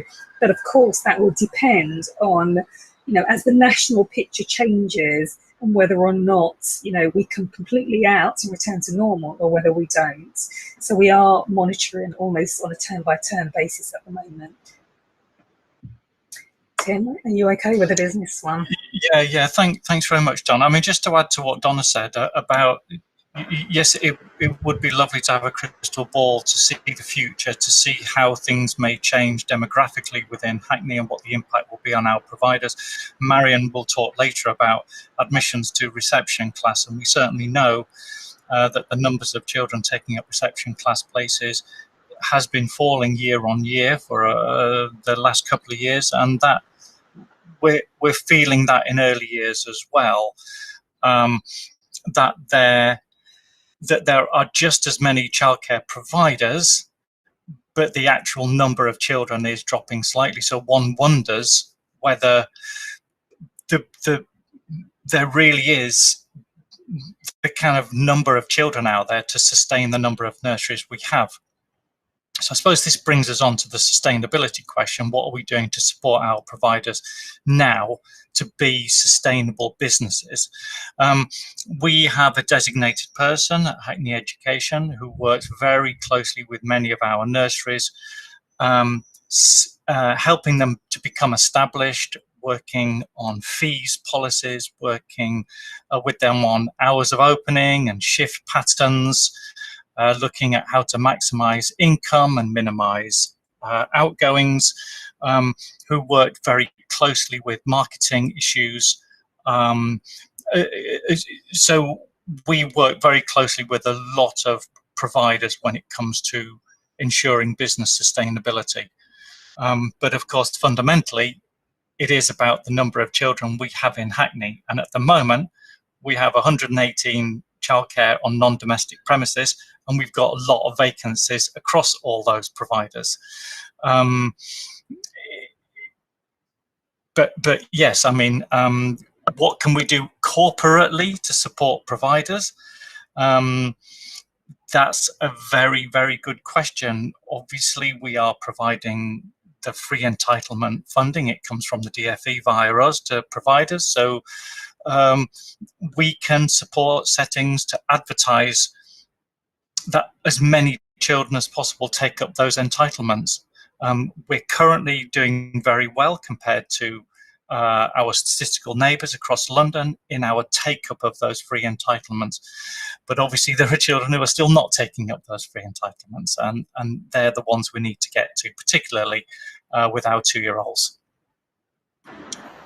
I hope that answers your question. Thank you very much for that, Tim. I'm now going to take another 3 questions from the Commission, I think, before bringing this to a close. I've got a question from Joe, and I have another from Councillor Garcia, and lastly Councillor Charlton. Although, Shabnam, did you just checking if you had any questions to ask, please do just let me know. Joe, can we start with you? Thank you. With fewer children entering childcare in the last year, I wonder if you're anticipating delays in the early diagnosis of children with SEND and the support for those. I wonder if there's been any increase in the inclusion fund, and also if you could just tell us a little bit about how SEND service might be working with local childcare services to develop and improve access. Thank you. Councillor Garcia? Thank you, Chair. Is the sufficient childcare provision outside of mainstream provision that caters for parents who may work unsocial hours, or for parents who need care for older children, 8 to 12 years old, or children with SEND? And lastly, Councillor Charlton. Yeah, you've made some reference to children, you know, who've not been accessing provision during the lockdown. But what do you think the repercussions are, you know, for the children who've been not accessing childcare, or, you know, going for shorter periods on their readiness for school? And also the children's centres, you know, the drop-in sessions where parents would find out about nursery provision and what their entitlement would be, have been closed. So how are you trying to re-engage these parents to draw them back into the provision? Are there any specific measures that the authority is taking, or is this down to individual centres? If so, what sorts of things are they doing?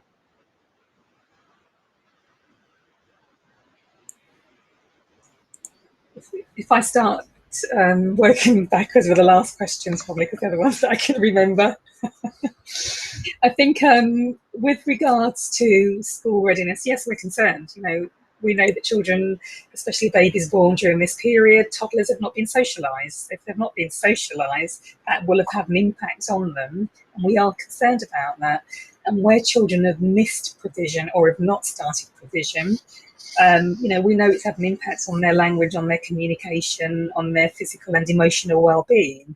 So because we know that, you know, it's working with the settings in order to almost accelerate these children's well-being and their learning when they come back is a priority, and that's something that Tim and his team have been doing. So we're not going to sit here and say, no, it's not had an impact. It has had an impact, and it will continue to have an impact on some children, but possibly not on all children, if their parents have been at home reading to them, talking to them, playing music with them, and doing all the home learning stuff that we would expect. And some parents have done that. But to answer your question about those children's centres, and it has been a Hackney policy, a Hackney-wide, we had a policy, a COVID response policy, and that meant that one of those things, just like schools, was about remaining in contact with those families, not remaining in contact just with children who use the nursery but weren't offered a place initially, but remaining in contact with all of their families, including those that used Stay and Play. And in fact, we did a survey of our users last May, I think it was, and we had, I think, about 316 response. 35% actually were Stay and Play families. And so we wanted to find out the impact of COVID on them. And, you know, there was a mixed review that some were enjoying the period, others weren't enjoying the period. But what they were saying is they were making use of the resources, the online resources, but they wanted more.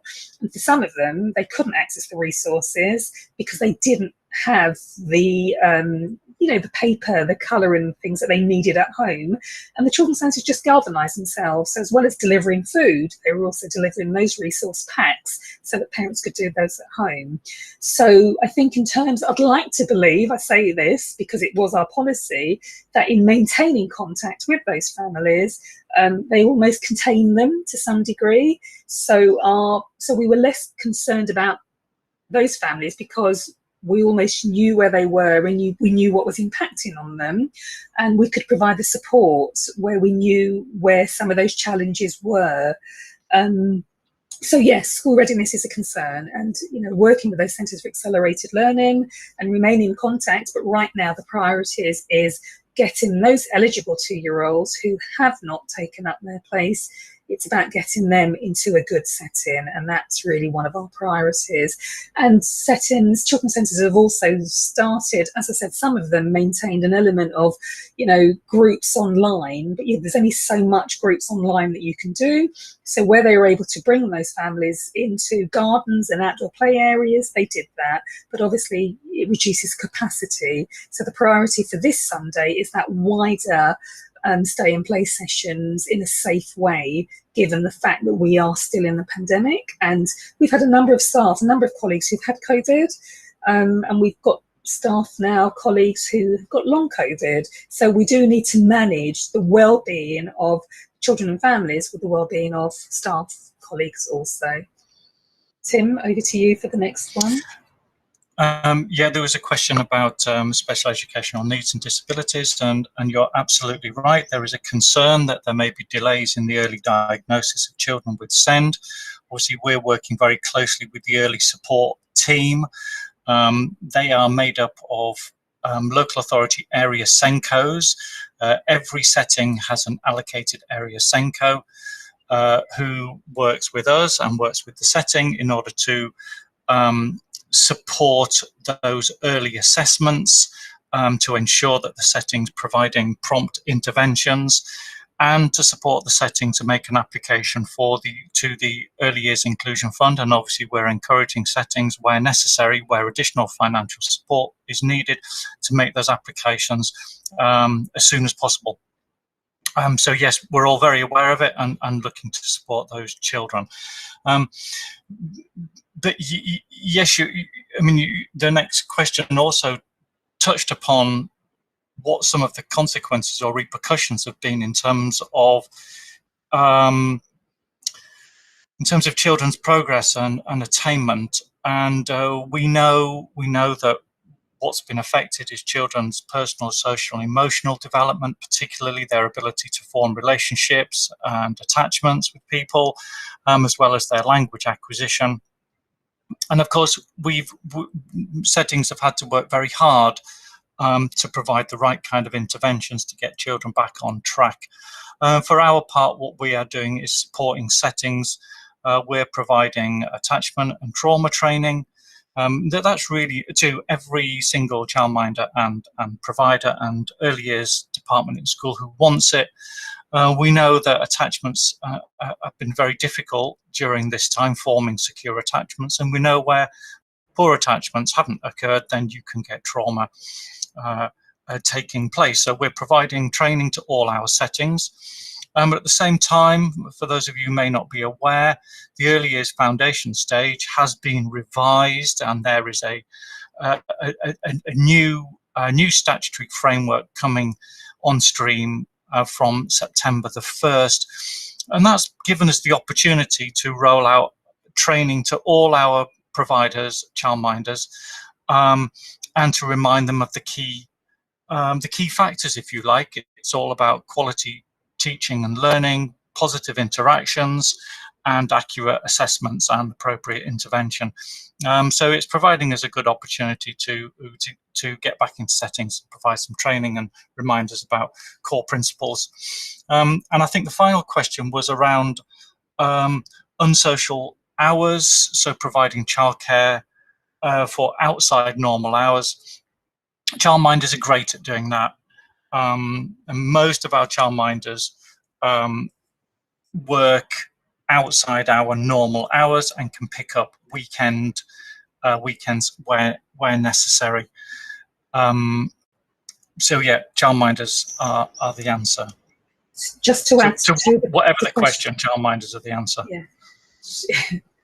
Just to add to that, the other question is about, do we provide childcare for just working parents or children with special educational needs? We provide all of it. So it's about making sure that there's childcare places for children to take up their free entitlement at 2, 3 and 4. But it is also about making sure that we have got places which we fund for children who have got emerging needs. So it may be a diagnosed need or it may be an undiagnosed need that's emerging. We support those children to take up their places through the Inclusion Fund. Or it may be children that are open to children's social care. They're on a child protection or on a child in need plan, or they're open to our early years team, early help team, and they have an early help assessment.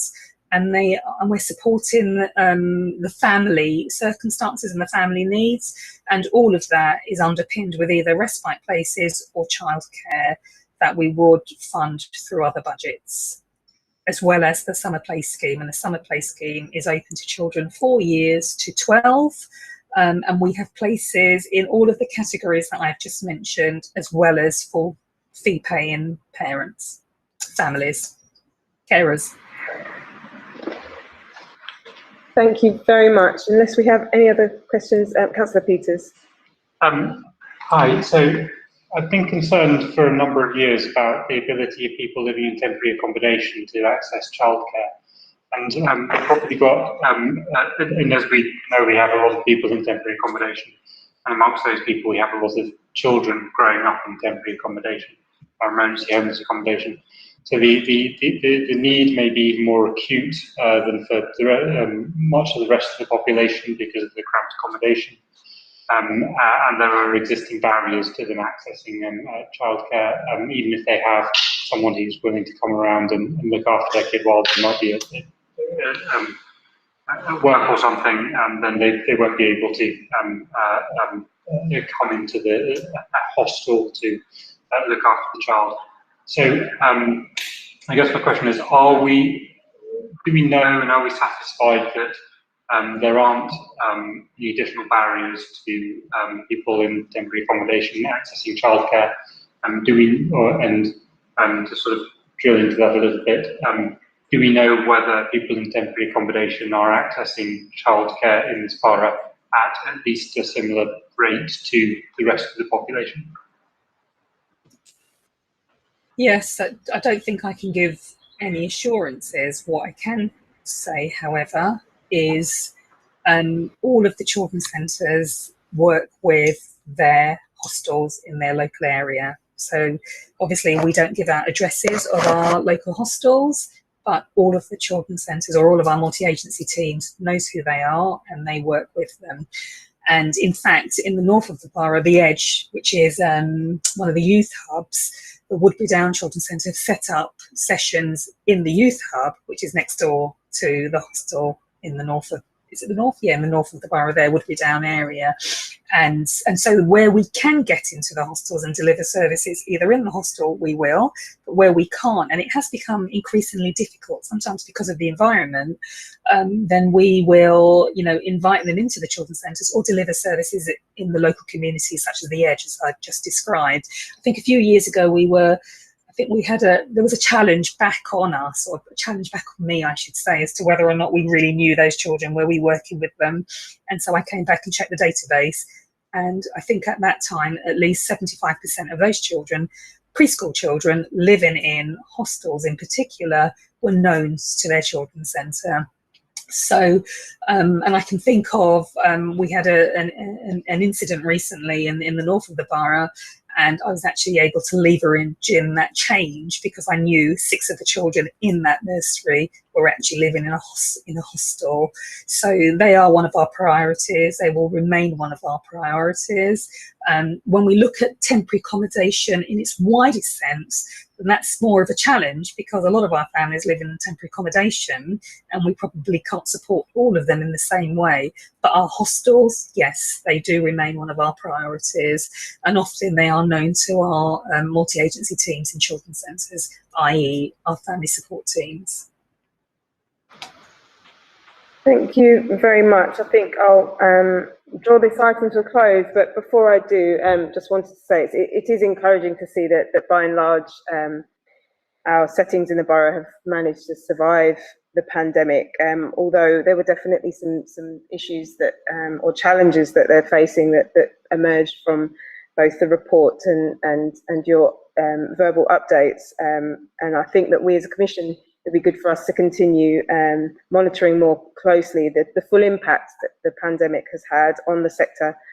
So that's in terms of the uptake of places, uptake of the 3 hours entitlement, and how the change in the way that parents are accessing, or the number of hours that they're accessing, will be financially impacting, in particular our children's centre settings, which seem to be mostly impacted by this, if I understood that correctly. But then also, I think, just from Councillor Peters' point, it feels as though perhaps we need to do some more work in exploring how we can better connect the children's centres to our the temporary accommodation where we are placing families, so that the children's centres have full access to these families, and not just to the families who are placed in hostels that are known to the children's centres.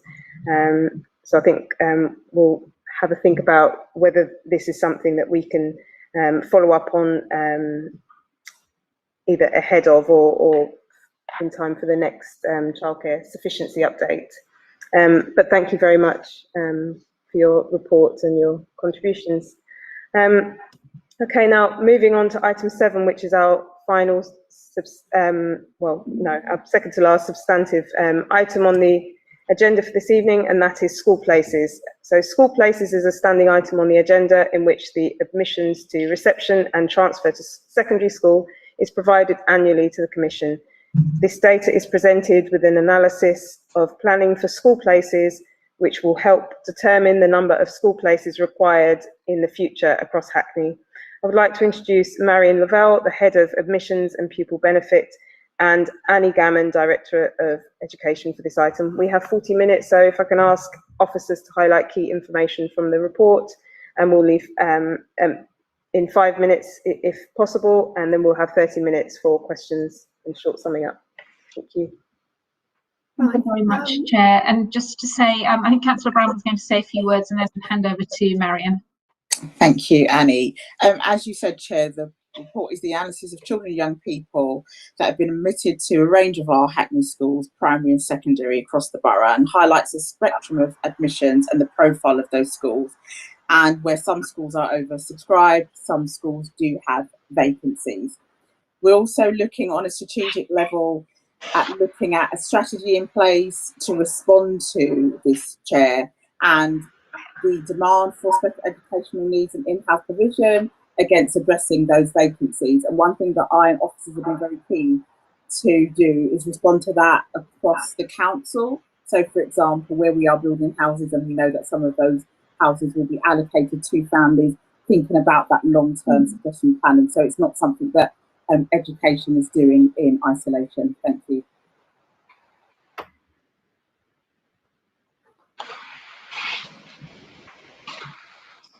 Okay. Right. Shall I start? Yes, please. Yes. Right. Good evening, all. My name is Marion Lavelle, as just explained, and I'm responsible for school admissions.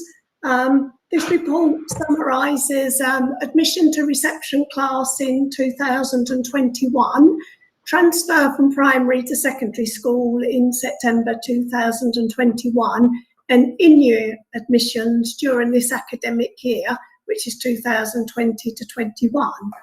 With reception, the highlights are 98.1% of parents applied online, 93.9% of parents expressed a first preference for a Hackney school, and the number of first and top 3 preferences met for reception was higher than the London average for both of those categories. And 25 of our 58 primary schools were oversubscribed, and at this current moment in time, we have a surplus of reception places. There are currently 505 surplus reception places in the current reception class, and a similar number, or slightly marginally higher, is expected in September 21. For secondary transfer, virtually all parents applied online. The figure was 99.6%. Of the number that applied on time, 84.5% expressed a first preference for a Hackney school. When comparing the number of first preferences to the London average, the percentage was slightly lower, but the number of top 3 preferences met was higher than the London average. 11 of our 16 secondary schools was oversubscribed, and at this moment in time, we have a sufficient number of secondary places. But moving forward, the surplus at primary will feed through to secondary. As far as in-year admissions are concerned, parents can express a preference for a school place at any time. And from September to March, we had 1,729 primary preferences expressed, and that was across all the year groups. And that resulted in 842 offers. For secondary, the number of preferences was 995, which resulted in 218 offers. For children with education, health and care plans, there's a completely different process because it's different legislation that governs the admission of children with plans. For admission to reception, there were 59 children with education, health and care plans, and 38 of those 59 got offered a place at their first preference school. For children with plans that were transferring from primary to secondary school, there were 234 children transferring, and 147 of those were allocated their first preference school, and 73% or 171 of the cohort were allocated a place in the Hackney school. As I previously mentioned, with school place planning, there's a statutory duty to ensure that we have a sufficient number of places, but at this present time, there is a surplus on primary places. And if you look at table 5 in the report, it will show how roles have fallen from 2005 to the present time.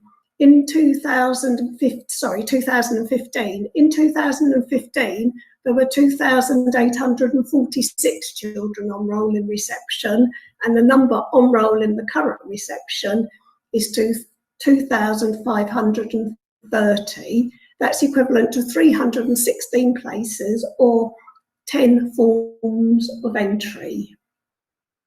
With secondary, perfect match at the moment, although some schools do have some vacancies, but on a number basis, there's a perfect match. But moving forward, there is projected to be a surplus of secondary places, and that surplus is shown in the table 7 in the report.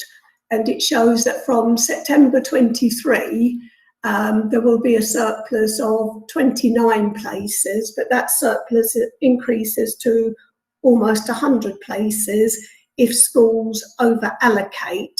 Traditionally, secondary schools over-allocate by an average of about 10 pupils, because that ensures that on census day, if they have sufficient numbers of applicants, that they have at least numbers up to their published number on roll on census day, which is the first Thursday in October, and that dictates the school's budget for the next financial year.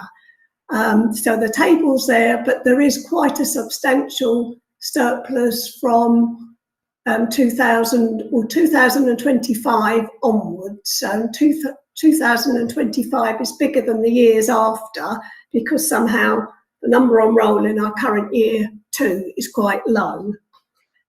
We are, as Hackney Education, taking steps to address the surplus whilst looking at the estate, and that strategy to address the surplus and also to look at how you can increase provision for pupils requiring SEND places.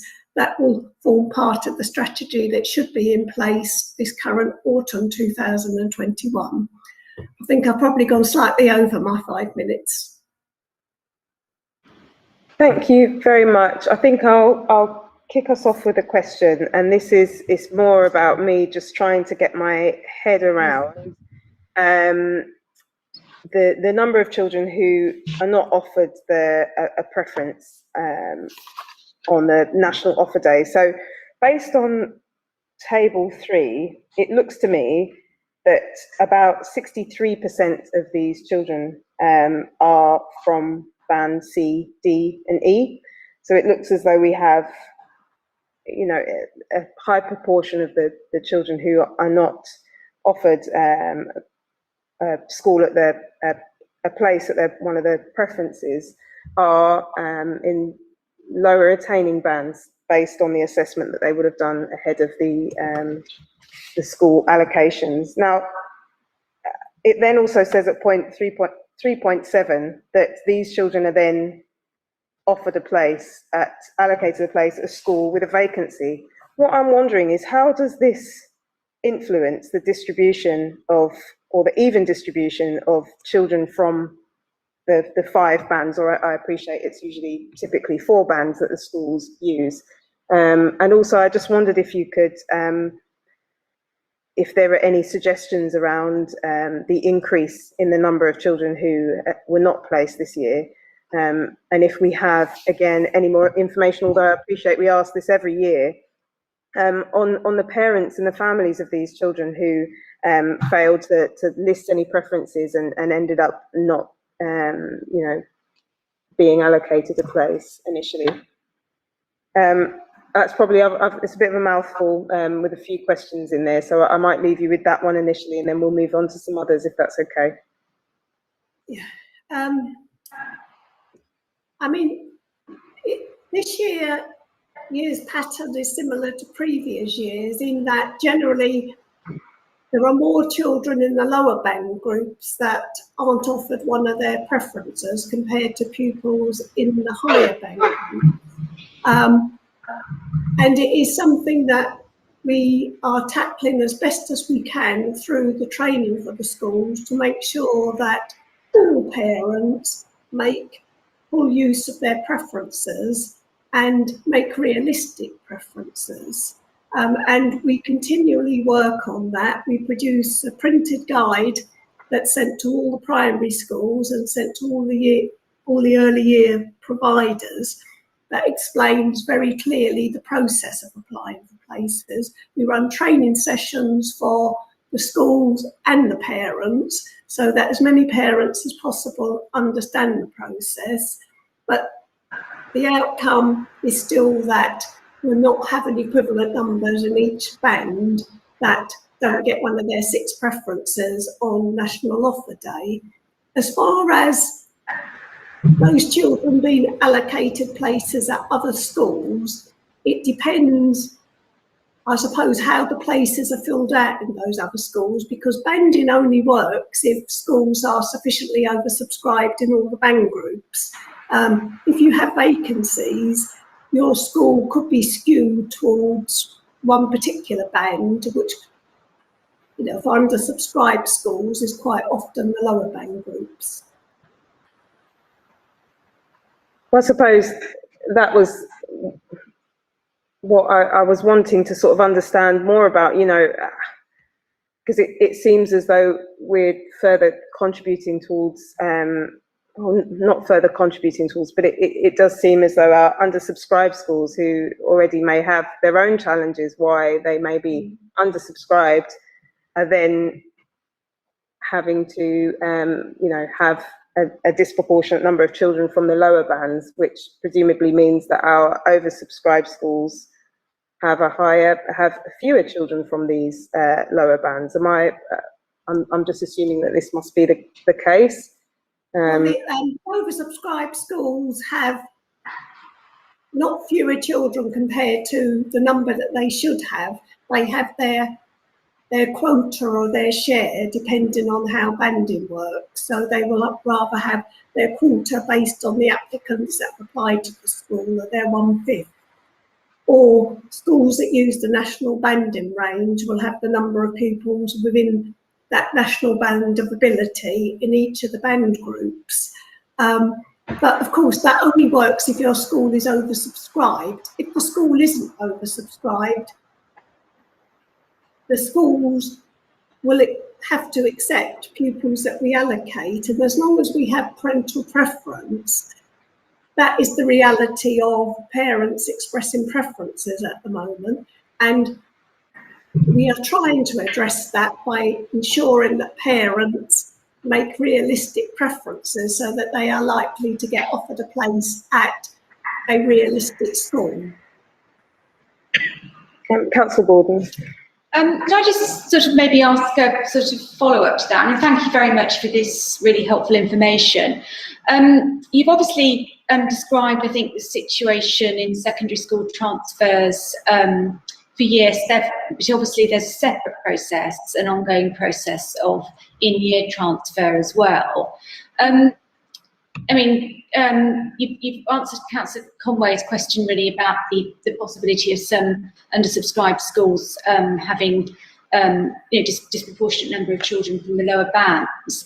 Do you think that position increases once the sort of in-year preferences are exercised and sort of going through the sort of the year groups?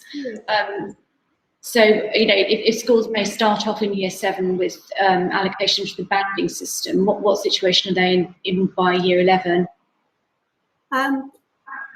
Banding only applies at secondary transfer, although 1 or 2 schools use it for the first term of year 7.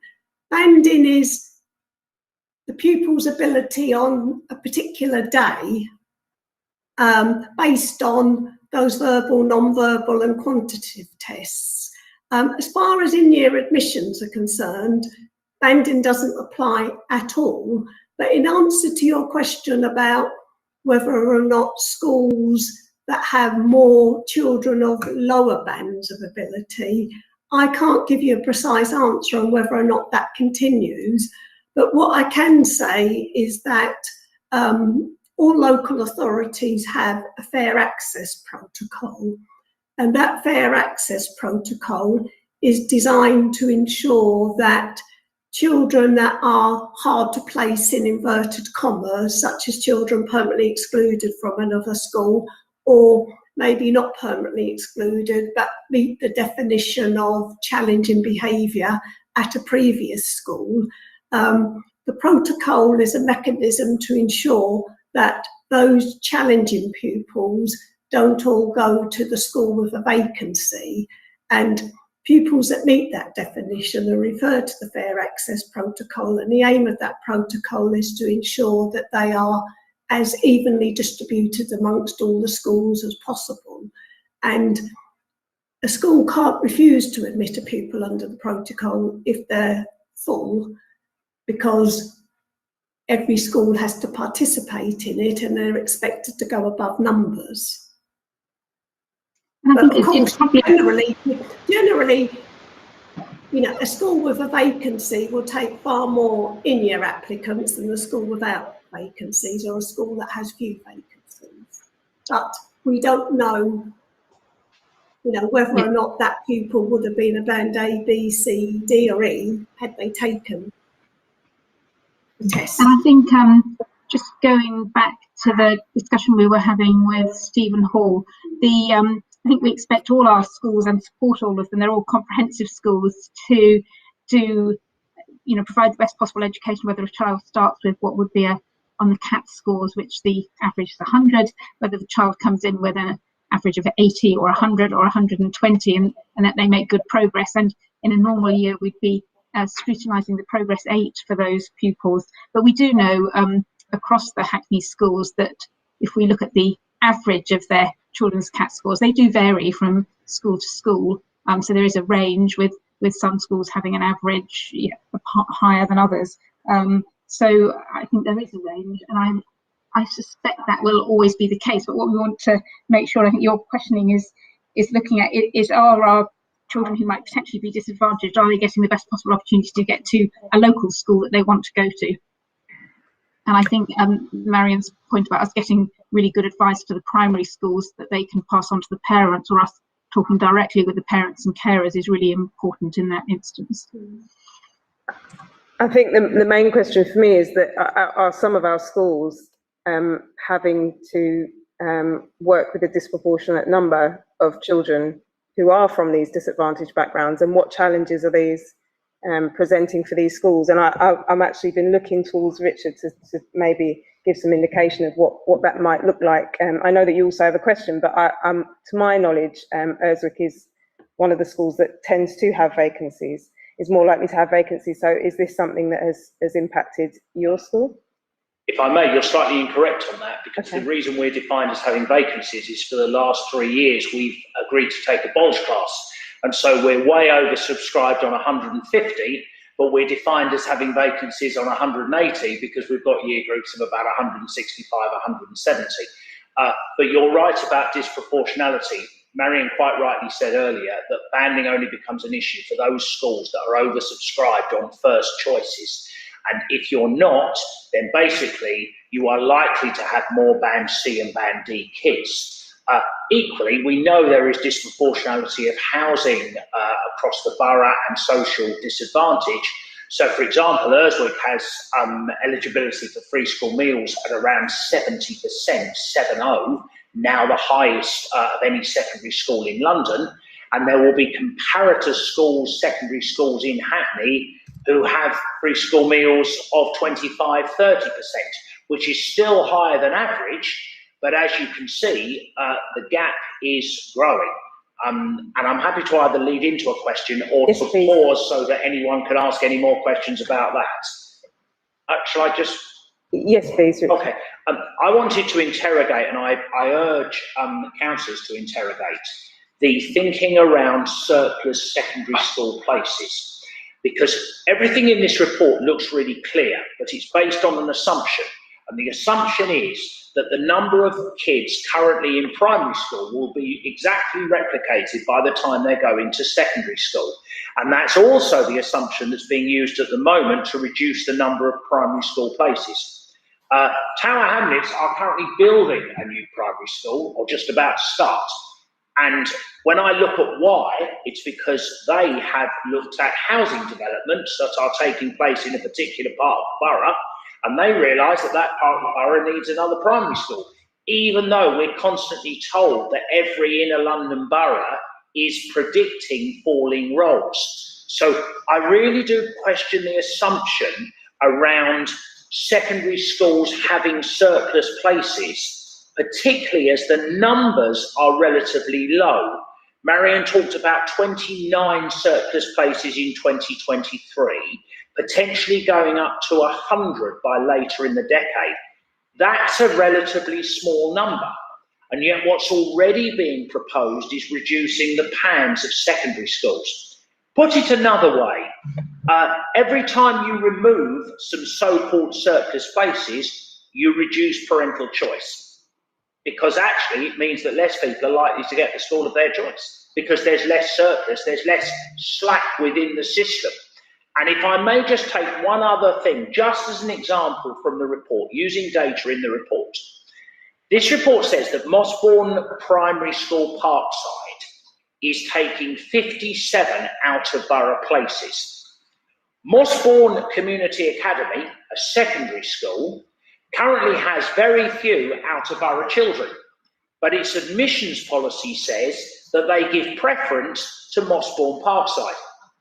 If further down the line, there are going to be a greater number, as a consequence of that, of out-of-borough kids attending Mossbourne Academy as secondary school kids, basically, all of these numbers don't work. And there are several other examples I could give if we have more time, where in my view, these numbers don't work.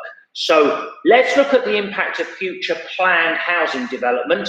Because I'm a local boy, I know about the development, for example, at Tesco's at Morning Lane. Let's look at the impact of that, and let's look at the impact of families who, if we're not careful, will be travelling to the other side of the borough in the future because of planned cuts in secondary school plans, which in my view is based on data here that doesn't stack up. If I can respond to that, I think a number of those points are Richard's raised already with us about the school organisations look, and so we are absolutely taking into account those things you said about locality. We don't want, certainly not primary children, travelling across the borough unless they want to. We know that some secondary school children do travel across the borough. I think that the point about children coming into Mossbourne there is a point there, but I don't think it's quite as large as Richard indicated. There's a very small proportion of children would go from Riverside into the Mossbourne schools. Although I agree it does increase the number of out of borough children.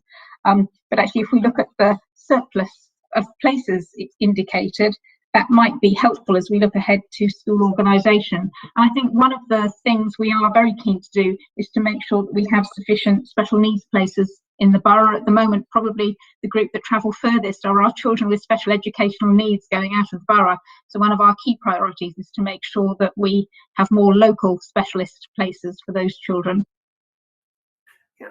And if I could just add to one of Richard's questions, is that the primary projections do take into account housing developments.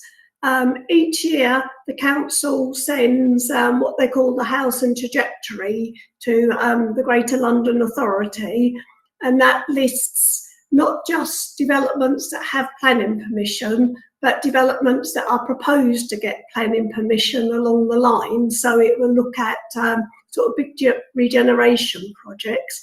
The GLA, when they do our projections for us, take into account a range of factors. They look at the births, migration in and out, the type of people that live in developments, when they come up with the projections. And although we use our own projections for secondary schools, it's not just the number on roll in the primary that you bring forward.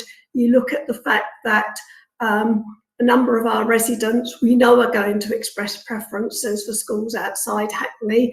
A similar number we know from outside Hackney are going to express preferences for Hackney schools. We have to look at a small number that go to the independent sector,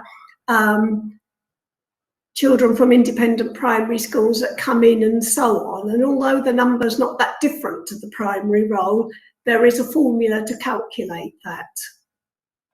I get this report, that's my sole basis of questioning, if you like. And I can't see anything in this report for the projection of surplus secondary school places, which takes any account of factors like planned housing developments in future years, which the council as a whole will know exactly what is planned and where they're going to be and the type of housing it is. Richard, I think you've made a fair point, but just to reassure you, as I said in the beginning of the introduction, we are looking across the council.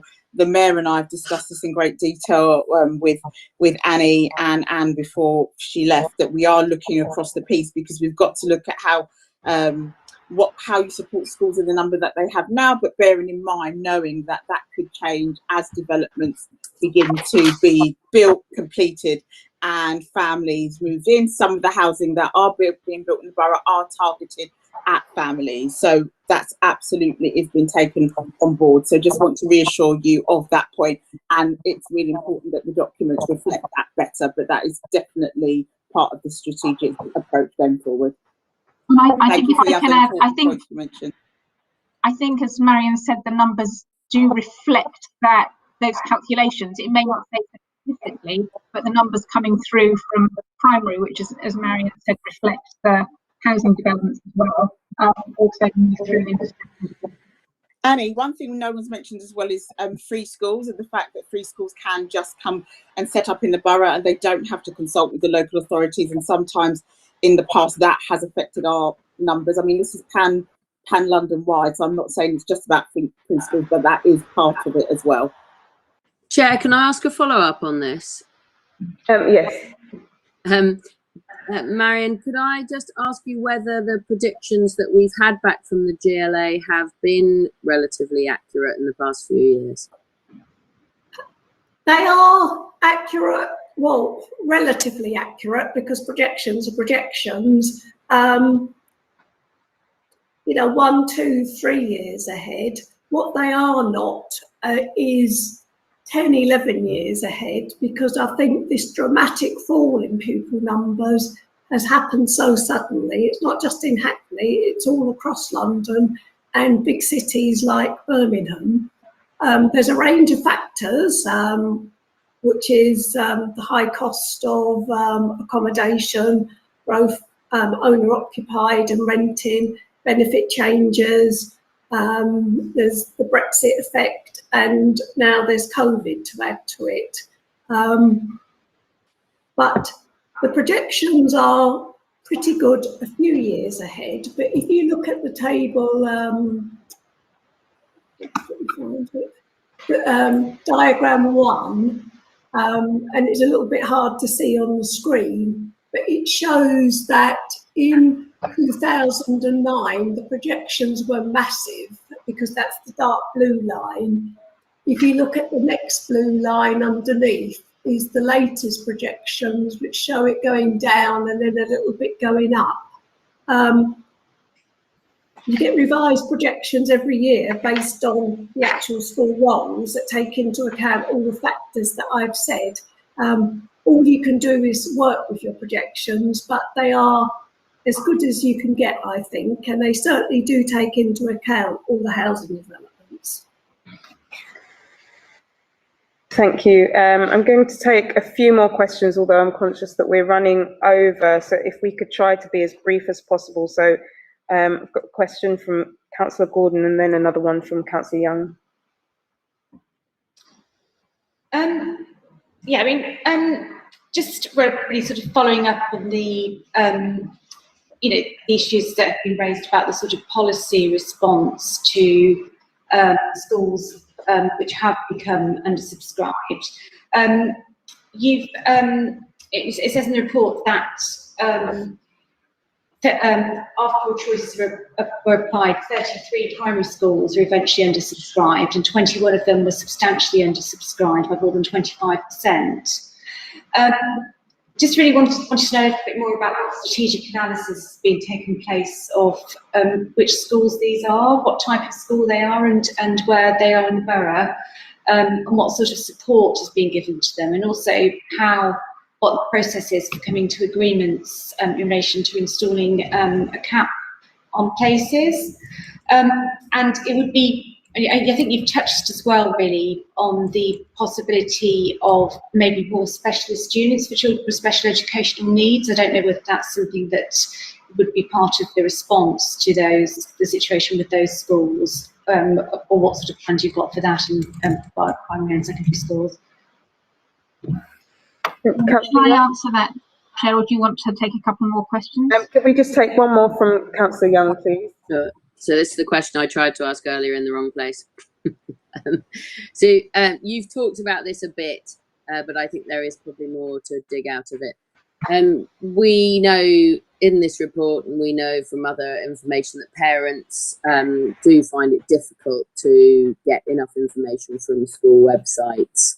Parents reported they found it difficult to navigate the websites, and particularly to find out about things like behaviour policies, SEND policies, or really to kind of understand the content of those.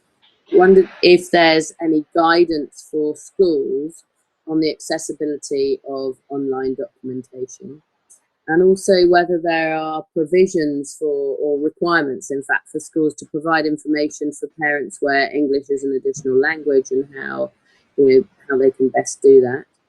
And lastly, whether parents have access to independent advice or information in selecting preferred secondary schools. I know when my children changed school from Lauriston Primary, the head teacher would sit each parent down and go through the selections with them and have a conversation.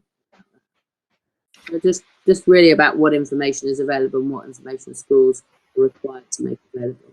Yeah, thank you. Shall I answer those, Marianne, and you'll come in if I miss anything. Yeah. I think that the Councillor Gordon, the work with primary school places, I suppose, is going on at two different levels. One is at individual school level, and some schools, I have to say, can run quite happily if they normally have 60 pupils and they've got 55. Of course, they're getting less income, but that's quite manageable. And I think we might have said before that it's helpful to have some surplus of primary school places in the local authority, so that if children move in, there's somewhere for them to go. So we'd normally want to have, across a borough of our size, around 200 plus or minus 50 spare places in the primary sector. So it's not unusual to have some.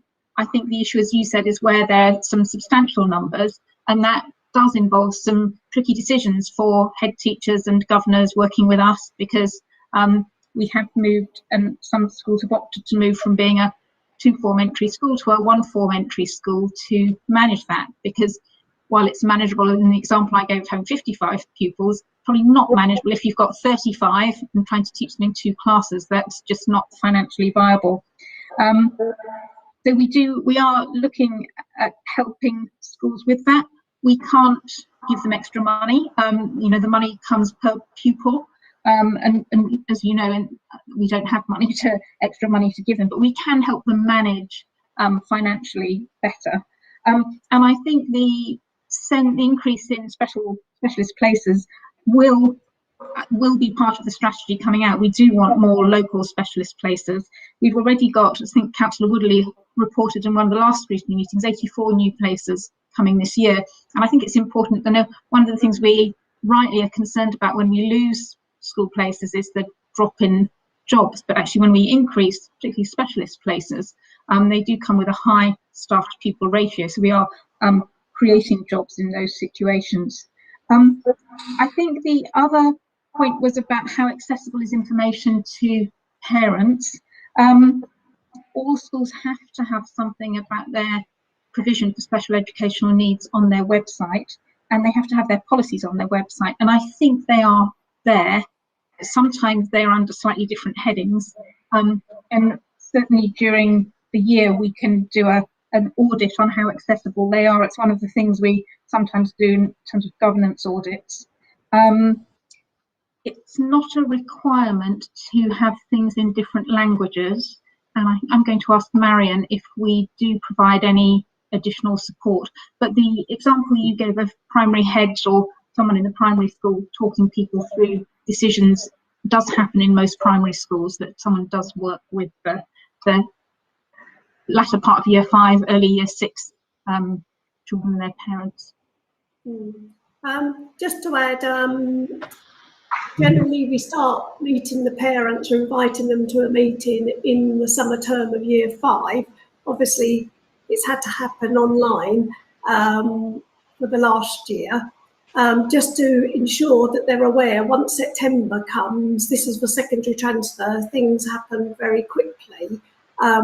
They all get a physical printed leaflet that explains the process. It has very helpful question and answers as well. That takes away a lot of the myths about, what they think a school might apply in deciding which children to offer places to. The primary schools, we communicate a lot with them because the onus is on them to make sure that, not the legal onus, but the moral onus is on them to make sure that all of their children express a preference on time. In the old days, before parents applied online through the Pan London system, there was always a meeting with the primary head teacher. That doesn't happen anymore because parents fill out the Pan London online form. But primary schools can see through a website which parents have applied. And we say it's their responsibility to make sure, even if their children aren't Hackney residents and they're applying through, for example, Haringey, make sure that those parents apply on time, because if they don't apply on time, their application gets considered after offer day. So that's something that's sort of really emphasised. And lots of the primary schools as well, they have individual meetings that they invite the admission team to. I just had one last very brief question, and that was, could further details be provided on Hackney School organisation strategy, detailed at 11.4, and is this something that Scrutiny could contribute to? So we are drafting the strategy and have a number of meetings, and I know Councillor Bramble and I had a well-attended drop-in for councillors, and I think Councillor Bramble has sent out an invitation for other councillors to be involved. So I think we will certainly be bringing the document once it's finally published, and I think you will see it in other guise as well as it comes through various councillor-led meetings to being approved in the autumn. You will see it. But Councillor Bramble, do you want to say a bit more about the oversight group? Yes, so an email will be coming to you shortly to confirm those members that are on there. Quite a few councillors have got back in contact, so Annie and I will be looking at now just firming up the terms of reference, and we will start that piece of work to include councillors that have a keener interest to be a bit more involved in the process. So that will be set up shortly. Thank you,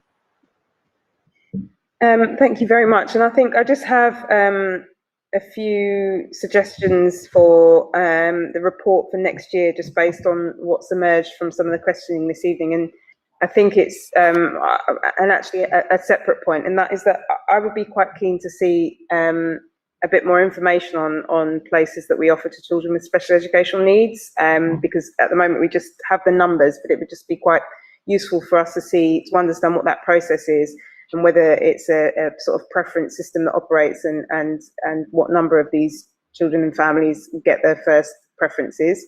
In addition to this, I think it might be quite useful for us to try and unpick this issue that well, not so much an issue, but to understand a bit better how the banding system works, and just what you've mentioned, Annie, about the average CAT scores in schools varying, and to see to what extent the allocation of school places influences this, and if there is anything that we might be able to do to ensure that our schools are reflect the communities that they serve a bit more, not necessarily the children on their doorsteps, but an equal proportion of children from different bandings and different abilities. I also think it might be, based on what Richard had mentioned, it might be useful for us if you could go into a bit more detail about what our projections are based on. So any information on planned housing developments and how these are incorporated into our projections, that would be really useful. But thank you, Marion and Annie, for your contributions this evening and for your report. Thank you. I'll be moving on now to item 8, which is the work programme. The Commission is developing a new work programme for the year ahead. The Scrutiny Officer will now outline what has been done to seek suggestions from local stakeholders. Then we can perhaps, as a Commission, have a broader discussion and hear from members about issues that they may like to take forward in the year ahead. I'm going to hand over now to Martin. Just to quickly highlight the kind of process, the report for this item, you see there's a draft outline for the year programme ahead that's just populating using our standing items. These are items which have come to our Commission every year, and that's been marked off on the left-hand side. We have done a kind of consultation with a number of local stakeholders. That's our statutory partners, our community partners, officers within the council, and in the public in general. And the suggestions we've had come forward are detailed on the reverse page of the report there. So there we've got, which came in time for the report, there's 15 suggestions for the work programme for the year ahead. There are a number of additional ones which came in after this, which have circulated already, so members of the Commission will have seen those. But I think the kind of idea is to not go through these in any detail, but I think it's just to take the kind of core messages of what these suggestions are saying and how this kind of factors into our kind of our work programme for the year ahead. The key thing is to look at there, in terms of look at our capacity in the year ahead, the spaces that you've got on our work programme are limited, so we're going to have to prioritise those issues that we are kind of have come forward, and to allocate those to kind of spaces within the work programme going from there. But as you can see, there's a quite wide range of suggestions coming through from the different from members of the Commission and through to our voluntary sector as well. So it's, I think, just to kind of take those broad themes, and I want to cover open discussion about what members kind of feel they want to kind of prioritise in the year ahead. Does anybody want to? Does anybody have anything that they would like to say about any of the suggestions that have been put forward? Sarah, sorry, Councillor Young. I've just got a kind of procedural question, I guess. So where we have investigated something in the past, is there a space, an automatic space in our programme to, follow up on previous reports, or does that need to be added to the work programme kind of in its own right?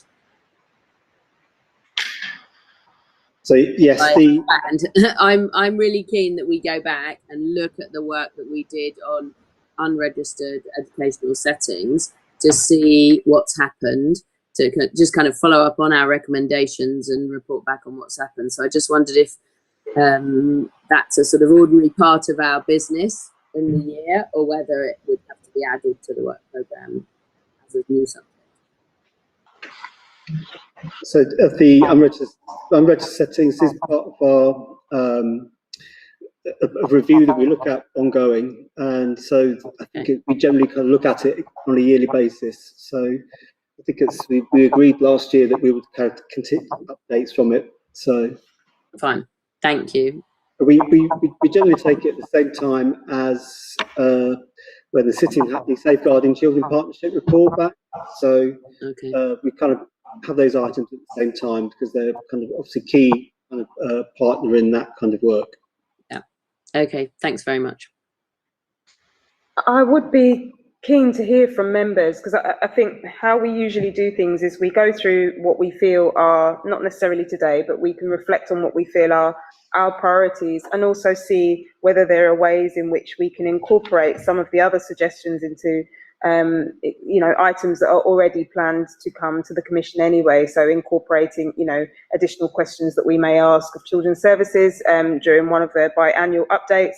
But it's a time for us to reflect on whether we feel the issues are big enough for us to have to look at them on their own, and therefore that they require that space on the work programme.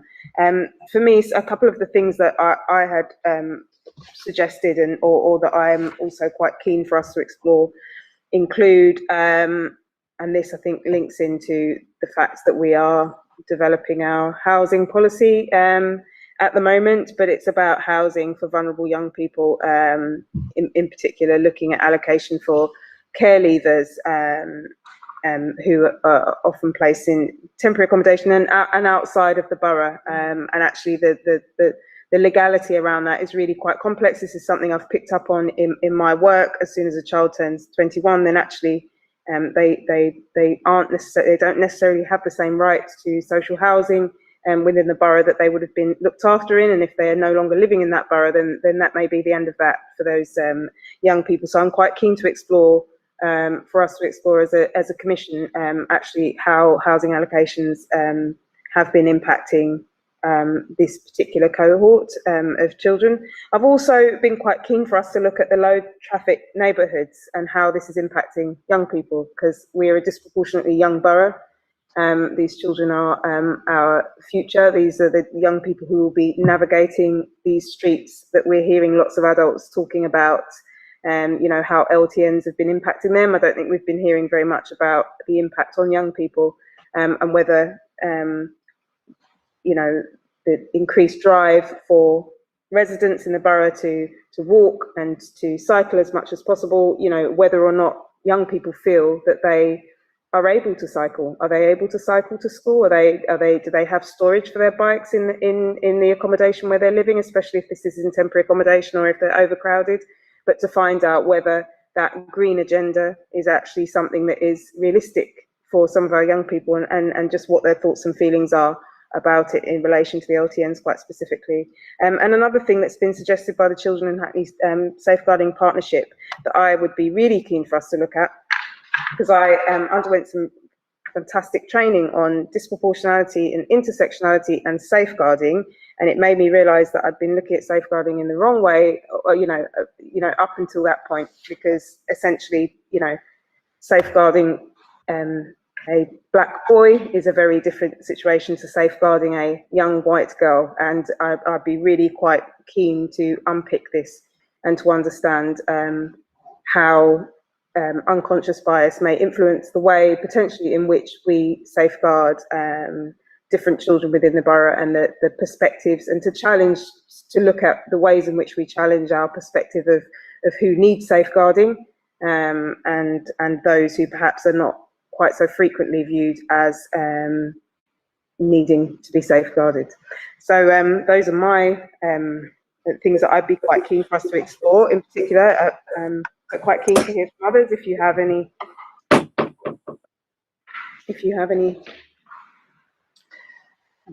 Councillor Gordon?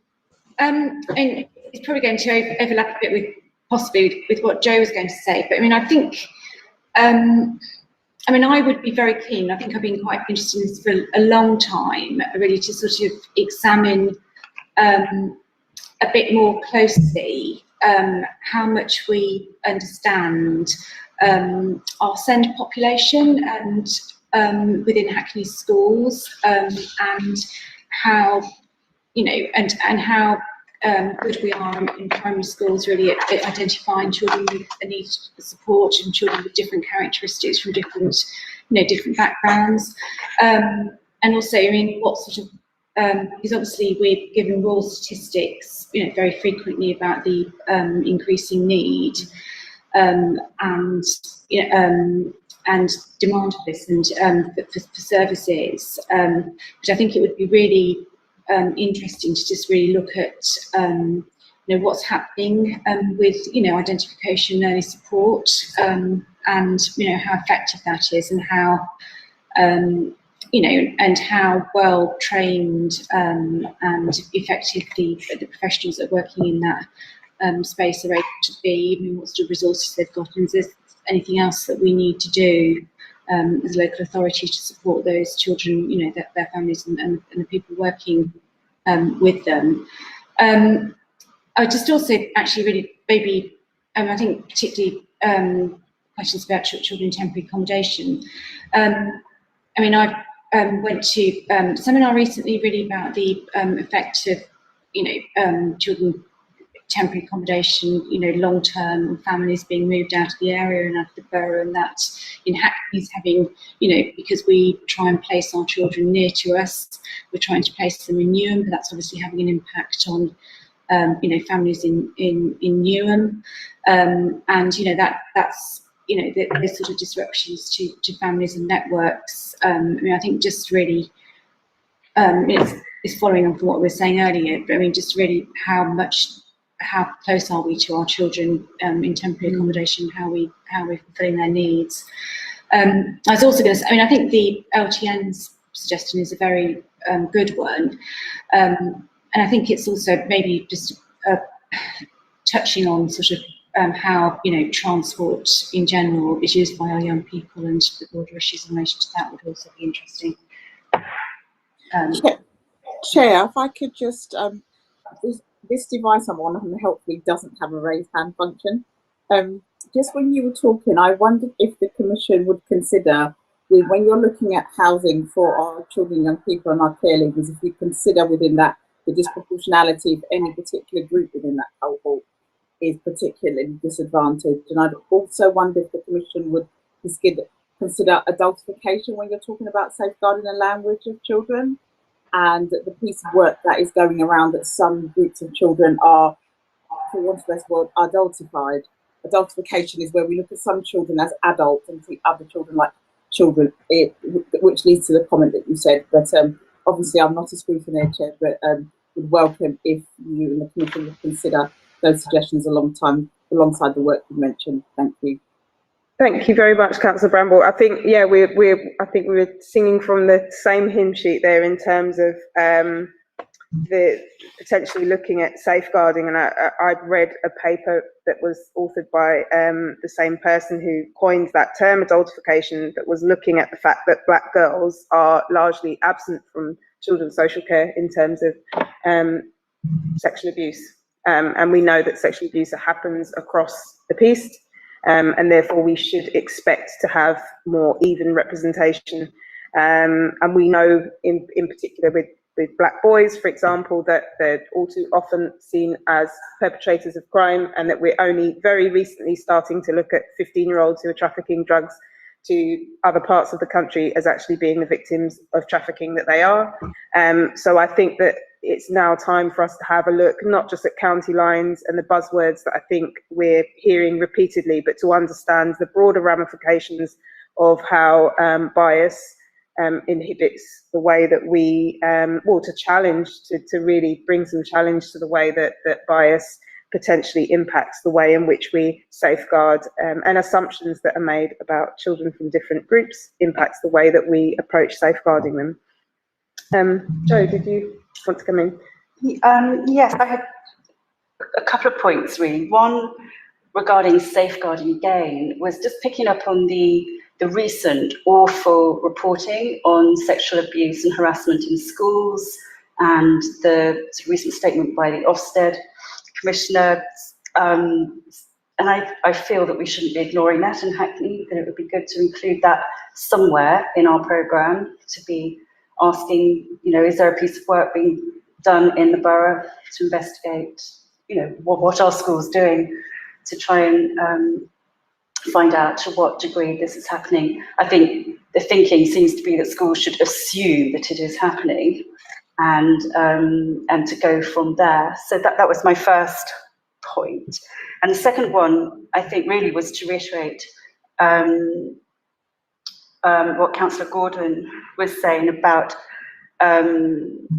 trying to understand a little bit more and more granular detail about the needs of SEND families, particularly as there is this piece of work being done at the moment over the summer in preparation for September in terms of school places. We know that there's a huge level of need for SEND places. We know that we've got year-on-year increases in children needing either SEND support and also the HCP plans.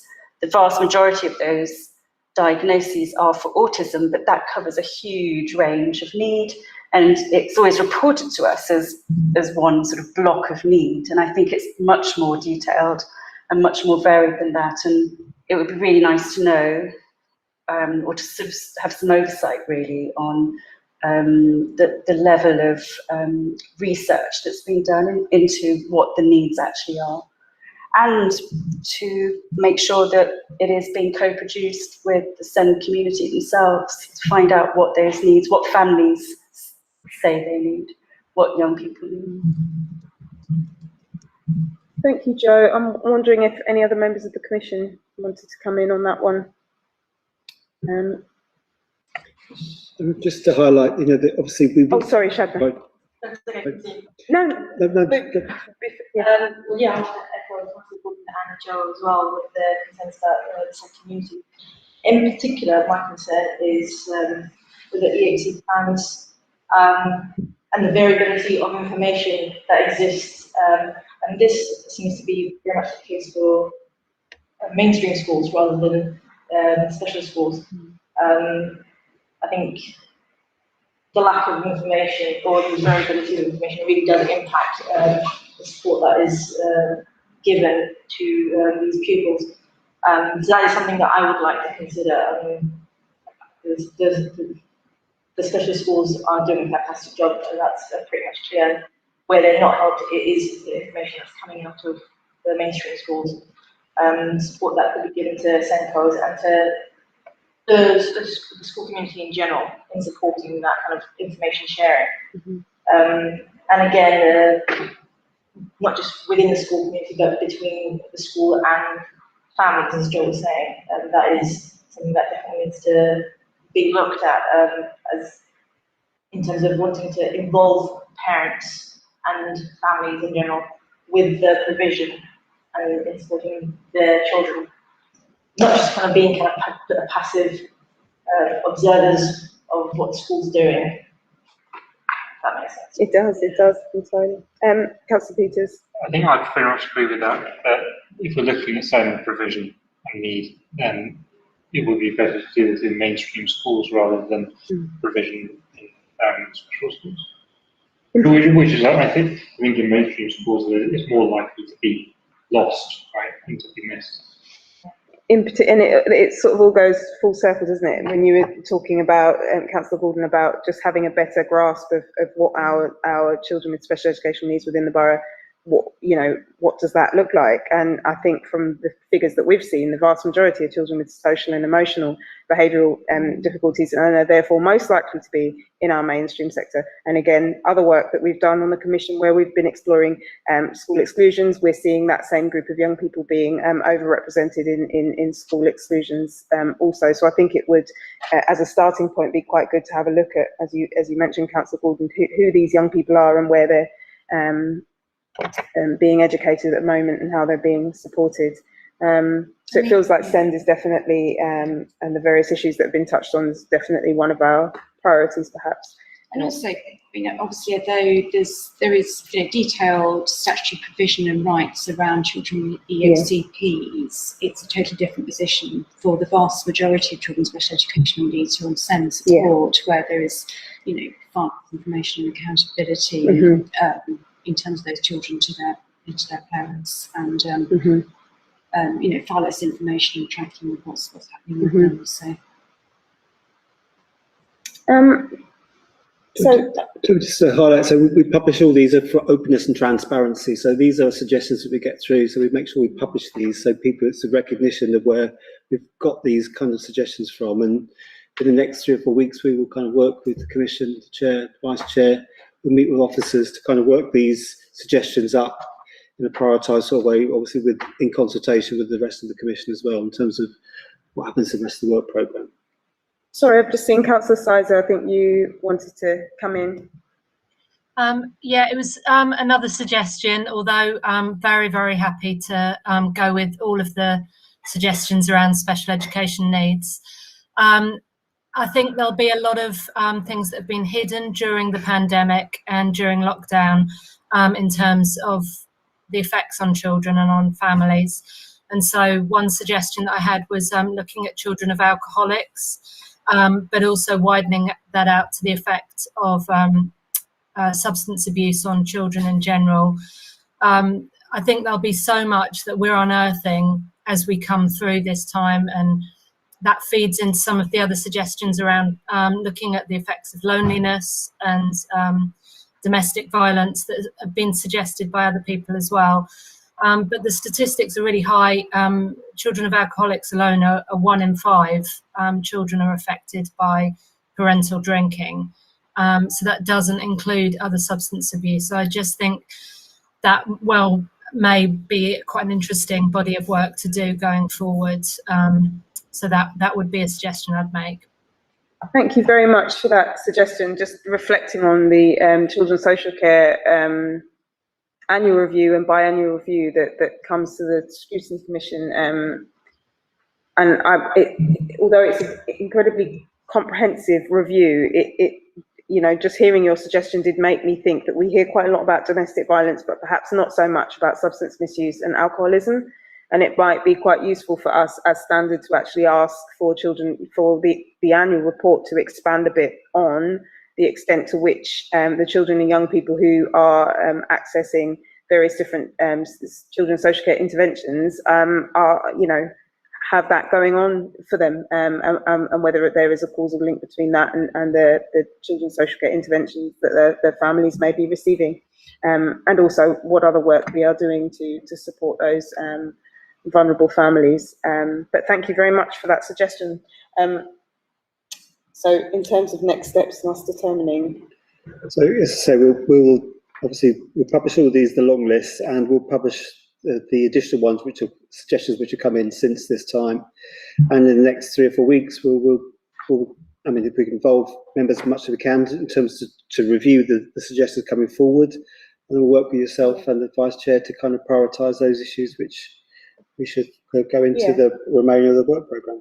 And I'd just like to say that it is my intention to be as inclusive as possible and to attempt to, as far as is possible, incorporate as many of the suggestions that we've taken from stakeholders into our work programme, be it, as I said, as more substantive items on our future agenda, or whether it is that we incorporate these into pieces of work that we will already be exploring. Thank you very much, everybody, for your suggestions, and also to those of any of you who would be watching this recording or watching live at the moment, for any suggestions that you've sent through. Now, just moving on to item 9, which is minutes. The minutes of the meeting of the 11th of May are attached for members to note and agree. Are there any issues for members arising from the minutes? And do members agree on the minutes? Agreed. Great. And then item 10, any other business? The date of the next meeting is on the 12th of July. So thank you very much. In particular, those of you who have attended for the first time and contributed so well to the meeting. Thank you so much.